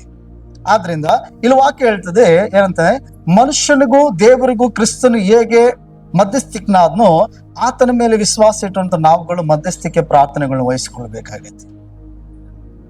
ಹಾಗಾದ್ರೆ ನಾವು ಮಧ್ಯಸ್ಥಿಕೆ ಪ್ರಾರ್ಥನೆಗಳನ್ನ ವಹಿಸಿಕೊಳ್ಳದೆ ನಾವು ಏಕಾಂತವಾಗಿ ಅಂದ್ರೆ ಸ್ವಾರ್ಥಕ್ಕಾಗಿ ನಾವು ಪ್ರಾರ್ಥನೆ ಮಾಡೋದಾದ್ರೆ ಇದು ದೇವರ ದೃಷ್ಟಿಯಲ್ಲಿ ಮೆಚ್ಚುಗೆಯು ಯೋಗ್ಯವಾದುದಲ್ಲ. ಹಾಗಾದ್ರೆ ಮೊದಲನೇದಾಗಿ ನಾವು ಮಧ್ಯಸ್ಥಿಕೆಯನ್ನು ವಹಿಸಿಕೊಂಡು, ಕ್ರಿಸ್ತನು ಹೇಗೆ ಮಧ್ಯಸ್ಥಿಕೆ ವಹಿಸಿಕೊಂಡೋ ಹಾಗೆ ನಾವು ಮಧ್ಯಸ್ಥಿಕೆ ವಹಿಸಿಕೊಳ್ಬೇಕು. ಈ ಮಧ್ಯಸ್ಥಿಕೆ ವಹಿಸಿಕೊಳ್ಳೋದು ಬಹಳ ಕಷ್ಟ, ಅಷ್ಟು ಸುಲಭ ಅಲ್ಲ. ಮಧ್ಯೆ ಹೋಗೋದೇ ತೊಂದ್ರೆ. ಅವ್ರಿವ್ರು ಹೊಡೆದಾಡೋದ್ರಲ್ಲಿ ಕೈ ತಪ್ಪಿ ನಮ್ಮೇಲೆ ಬಂದ್ಬಿಡ್ತಾರೆ ಅಲ್ವಾ. ಒಳ್ಳೇದನ್ನು ಮಾಡೋರಿಗೆ ಎಲ್ಲ ಸಹಿಸ್ಕೊಳಕ್ ರೆಡಿ ಇರ್ಬೇಕು. ನಾನು ಒಳ್ಳೇದನ್ನು ಮಾಡ್ತಿದ್ದೀನಿ ಅನ್ನೋರಿಗೆ ಎಲ್ಲ ತಗೊಳಕ್ ರೆಡಿ ಇರ್ಬೇಕು. ಗಲಾತ್ಯ ಪುಸ್ತಕ 6ನೇದಲ್ಲಿ ಹೇಳ್ತದೆ, ಒಳ್ಳೇದನ್ನು ಮಾಡೋದ್ರಲ್ಲಿ ಬೇಸರಗೊಳ್ಳದೆ ಇರೋಣ. ಬೇಸರಗೊಳ್ಳದೆ ಇದ್ರೆ ತಕ್ಕ ಸಮಯದಲ್ಲಿ ಫಲವನ್ನ ಕುಯ್ತೀವಿ. ಒಳ್ಳೇದನ್ನು ಮಾಡುವಾಗ ಪ್ರತಿ ವಿರೋಧ ಬಂದೇ ಬರ್ತದೆ, ಹಾಗಂತೇಳಿ ನಾವು ಬಿಡಕ್ ಹೋಗ್ಬಾರ್ದು, ಹೌದಲ್ವಾ. ಹಾಗಾದ್ರೆ ಮಧ್ಯಸ್ಥಿಕೆ ಪ್ರಾರ್ಥನೆ ಅನ್ನೋದು, ಮಧ್ಯಸ್ಥಿಕೆ ವಹಿಸಿಕೊಳ್ಳುವಂಥದ್ದು ಬಹಳ ಬಹಳ ಜವಾಬ್ದಾರಿಕೆ ಆದದ್ದು. ಮತ್ತೆ ಮೊದಲನೇದಾಗಿ ಬರೋದೇ ನಮಗೆ ವಿರೋಧಗಳು, ಅನುಮಾನಗಳು, ಅಪಹಾಸ್ಯಗಳು, ತಿರಸ್ಕಾರಗಳೇ ನಮಗೆ ಮೊದಲು ಬರ್ತದೆ. ಈಗ ಒಂದು ವೇಳೆ ಉದಾಹರಣೆಗೆ ಮಧ್ಯಸ್ಥಿಕೆ ಅನ್ನೋದಕ್ಕೆ ಒಂದು ಉದಾಹರಣೆ ಕೊಟ್ಟು ಬೇಗ ಹೋಗ್ಬಿಡ್ತೀನಿ. ಈಗ ಒಂದು ಮದುವೆ ಮಾಡ್ತಾ ಇದ್ದೀನಿ ಅಂತ ತಿಳ್ಕೊಳ್ರಿ. ಈಗ ಅವ್ರ ತಂದೆ ತಾಯಿಗಳು ಮಧ್ಯದಲ್ಲಿ ನಾನು ಒಂದು ಮದುವೆ ಮಾಡ್ತಾ ಇದ್ದೀನಿ. ಅವ್ರನ್ನ ಇಷ್ಟು ಖರ್ಚಾಗ್ತದೆ ಅಂತ ನಾನು ಹಣವನ್ನು ತೆಗೆದುಕೊಂಡಿದ್ದೀನಿ. ಸೊ ಅವ್ರು ಕೊಟ್ಟಿದ್ದು ಸ್ವಲ್ಪನೇ, ಇಲ್ಲಿ ಆಗಿದ್ದು ಜಾಸ್ತಿನೇ, ನನ್ನ ಕೈಯಿಂದ ಏನೋ ಒಂದು ಸ್ವಲ್ಪ ಹಾಕಿರ್ತೇನೆ, ನಾನು ಏನೆಲ್ಲ ಮೇಂಟೈನ್ ಮಾಡಿರ್ತೀನಿ, ಹೆಂಗೋ ಒಂದು ಮದುವೆ ಮಾಡಿರ್ತೀನಿ. ಆದ್ರೆ ಅವ್ರಂತ್ರ ನಾವ್ ಇಷ್ಟೆಲ್ಲ ಕೊಟ್ಟು ಇಷ್ಟೇನ ಮಾಡೋದು, ಇಷ್ಟೇನ ಅಡುಗೆ ಮಾಡ್ಸಿರೋದು, ಇಷ್ಟೇನ ಡೆಕೋರೇಷನ್, ಇಷ್ಟೇನ ಇದು, ಇಷ್ಟಕ್ಕೆ ಏನೇನ್ ಬರ್ತದೆ, ಅಯ್ಯೋ ಹಂಗ್ ಬರ್ತದೆ ಹಿಂಗ್ ಬರ್ತದೆ. ಈ ಮಧ್ಯಸ್ಥಿಕೆ ವಹಿಸ್ಕೊಂಡವ್ರಿಗೆ ಗೊತ್ತಿರ್ತದೆ. ಸೊ ಎಷ್ಟು ಖರ್ಚಾಗ್ತದೆ, ಎಷ್ಟೈತಿ ಏನು ಅಂತ. ಅದನ್ನ ನೋಡೋರ್ಗೆ ಅನಿಸ್ತದೆ ಇದೇನಿದು ಇಷ್ಟು, ಹೌದಲ್ವಾ ಪ್ರಿಯರೇ. ಅದಕ್ಕೆ ಮಧ್ಯಸ್ಥಿಕೆ ಅನ್ನೋದು ಬಹಳ ಫಸ್ಟ್ ಬರೋದೇನಂದ್ರೆ, ಎಷ್ಟೇ ಒಳ್ಳೇದ್ ಮಾಡಿದ್ರು ತಿರಸ್ಕಾರ ಬರ್ತದೆ, ಅನುಮಾನ ಬರ್ತದೆ, ಸಂಶಯಗಳು ಬರ್ತದೆ. ಆದ್ರೆ ನಮ್ಮ ಪ್ರಯತ್ನ ಅನ್ನೋದು ಬಿಡಬಾರ್ದು. ಯಾಕಂದ್ರೆ ಒಳ್ಳೇದಂತ ತಿಳಿದು ನಾವು ಮಾಡುವಾಗ, ದೇವ್ರ ಮೇಲೆ ವಿಶ್ವಾಸ ಇಟ್ಟು ನಾವು ಮಾಡುವಾಗ, ಅದು ಬರೋಂಥದ್ದು ಏನೇ ಬಂದ್ರು ಸ್ವೀಕರಿಸ್ಬೇಕು. ಯಾಕಂದ್ರೆ ಎಲ್ಲವನ್ನು ನೋಡುವ ದೇವ್ರು ಖಂಡಿತ ಪ್ರತಿಫಲ ಕೊಡ್ತಾರೆ. ಹಲ್ಲೆಲೂಯಾ ಅಲ್ವಾ. ಮನುಷ್ಯರು ಮಾತಾಡ್ಕೊಳ್ಳುವ ಏನ್ ಇವ್ರಿಗೋಸ್ಕರ ನಾವು ಕಷ್ಟಪಟ್ಟು ಅವರೇ ಮಾಡ್ಕೊಂತ ಕೊಟ್ಬಿಡ್ಬೇಕಾಗಿತ್ತು, ಏನು ಇವ್ರು ಕೊಟ್ಟಿದ್ದು 1 ಲಕ್ಷ ರೂಪಾಯಿ ಏನಾಗ್ಬಿಡ್ತದೆ, 3 ಲಕ್ಷ ರೂಪಾಯಿ ಏನಾಗ್ಬಿಡ್ತದೆ, ಹಿಂಗೆ ಇವತ್ತಿನ ಪರಿಸ್ಥಿತಿಲಿ ಅಲ್ವಾ. ಏನೇ ಆದ್ರೂ ಕೂಡ ಅವ್ರ ಒಂದು ಯೋಚನೆ ಬೇರೆ, ನಮ್ಗೊಂದು. ಸೊ ಅವರು ತಪ್ಪಾಗಿ ಒಂದ್ ವೇಳೆ ಅವ್ರೇನೋ ಇಸ್ಕರಿಯೋದಂತರ ಯೋಚನೆ ಮಾಡಿರ್ಬೇಕೇನೋ. ಯಾಕಂದ್ರೆ ಎಲ್ಲೋಗ್ತೈತೆ ನನ್ನ ಮನಸ್ಸಂದ್ರೆ, ಮರಿಯಳು ಬೆಲೆ ಬಾಳುವಂತ ತೈಲ ತಗೊಂಡ್ಬಂದು ಯೇಸುವಿನ ಮೇಲೆ ಸುರಿದಾಗ ಇದೆಲ್ಲ ಯಾಕೆ ವೇಸ್ಟ್ ಮಾಡಿದೆ, 200 ರೂಪಾಯಿಗಾರ ಮಾರಿತೇನೆ ಬಡವ್ರು ಕೊಡ್ಬೋದಾಗಿತ್ತಲ್ಲ. ಬಡವ್ರ ಬಗ್ಗೆ ಯೋಚನೆ ಇತ್ತಿಲ್ಲ ಅವನಿಗೆ, ಯಾಕಂದ್ರೆ ಅವ್ನು ಕ್ಯಾಶಿಯರ್ ಆಗಿದ್ದರಿಂದ ಯೋಚನೆ ಇತ್ತು, ಲೆಕ್ಕಾಚಾರಗಳು ತಪ್ಪಾಗಿ ಬರ್ದೇನೋ ತೆಗೆದುಕೊಳ್ಳಬಹುದಾಗಿದೆ. ಎರಡೂ ಇರ್ತವೆ. ಆದ್ರೆ ಮಧ್ಯಸ್ಥಿಕೆ ಅನ್ನೋದು ಒಂದು ವಿಚಾರದಲ್ಲಿ ತಿಳ್ಕೊಬೇಕು, ಫಸ್ಟೇ ಬರೋದೇ ಪರವಿರೋಧಗಳು. ಎರಡನೇದಾಗಿ ವಾಕ್ಯ ಏನ್ ಹೇಳ್ತದೆ ನೋಡ್ರಿ. ಮೊದಲನೇದಾಗಿ ಮಧ್ಯಸ್ಥಿಕೆ ವಹಿಸಿಕೊಳ್ಬೇಕು, ಆಮೇಲೆ ಆತನು ಎಲ್ಲರ ವಿಮೋಚನಾರ್ಥಕನಾಗಿ ತನ್ನನ್ನು ಒಪ್ಪಿಸಿಕೊಟ್ಟನು, ಇದೇ ತಕ್ಕ ಸಮಯದಲ್ಲಿ ಹೇಳಬೇಕಾಗಿರುವ ಸಾಕ್ಷಿ. ಎರಡನೇದಾಗಿ ನಾವು ಸಾಕ್ಷಿ ಹೇಳುವವರಾಗಿರ್ಬೇಕು. ಎರಡನೇದಾಗಿ ನಾವೇನ್ ಮಾಡ್ಬೇಕು? ಏನ್ ಸಾಕ್ಷಿ ಹೇಳ್ತೀರಿ? ಏನ್ ಸಾಕ್ಷಿ ಹೇಳ್ಬೇಕು? ಕೆಲವಂತ ನಮ್ಮ ಜೀವಿತದಲ್ಲಿ ದೇವ್ರು ಏನ್ ಅದ್ಭುತ ಮಾಡೋರು ಅದು ಸಾಕ್ಷಿ ಹೇಳ್ತೀನಿ. ಅಲ್ಲಲ್ಲ, ಮೇಲ್ಗಡೆ ವಚನ ಹೇಳ್ತೇನೆ, ಆತನಿಗೆ ಎಲ್ಲರ ಏನಂತೆ ಬಿಡುಗಡೆಗಾಗಿ ತನ್ನನ್ನೇ ಒಪ್ಪಿಸಿ ಕೊಟ್ಟಿದ್ದಾನೆ, ನಿನಗಾಗಿ ಪ್ರಾಣ ಕೊಟ್ಟವನೇ ಅನ್ನೋದನ್ನ ಸಾಕ್ಷಿಯಾಗಿ ಹೇಳಬೇಕು. ಕ್ರಿಸ್ತನ ಕುರಿತಾದ ಸಾಕ್ಷಿ ನಾವು ಹೇಳಬೇಕು, ಮತ್ತೆ ಅದನ್ನ ಆ ಸಾಕ್ಷಿಯನ್ನ ಪ್ರಸಿದ್ಧಿ ಪಡಿಸಬೇಕು ನಾವು. ಅಲ್ಲಿ ವಾಕ್ಯ ಏನ್ ಹೇಳ್ತದೆ?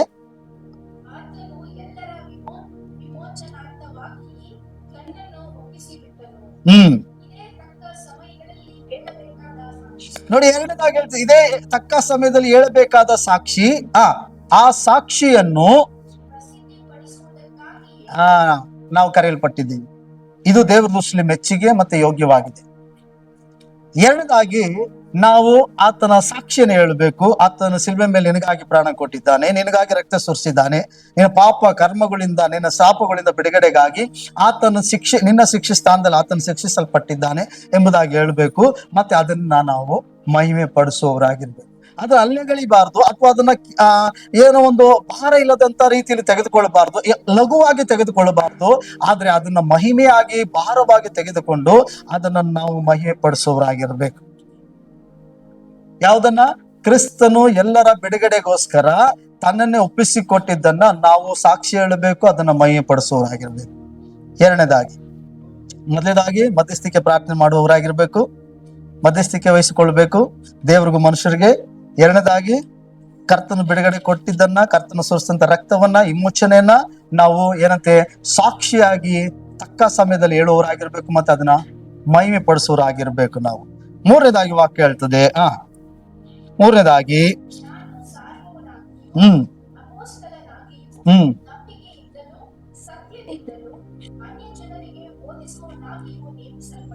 ಹಾಗಾದ್ರೆ ಮೂರನೇದಾಗಿ ನಾವು ನಂಬಿಕೆಯಿಂದ ಸತ್ಯದಿಂದ ಆ ವಿಷಯವನ್ನ ಸಾರುವವರಾಗಿರ್ಬೇಕು. ನಂಬಿಕೆ ಮತ್ತು ಸತ್ಯದಿಂದ ಕೂಡಿದಂತಾಗಿರ್ಬೇಕು. ಕೆಲವರು ನಂಬಿಕೆಯಲ್ಲಿ ಮಾತನಾಡ್ತಾರೆ, ಅದರಲ್ಲಿ ಸತ್ಯ ಇರಲ್ಲ.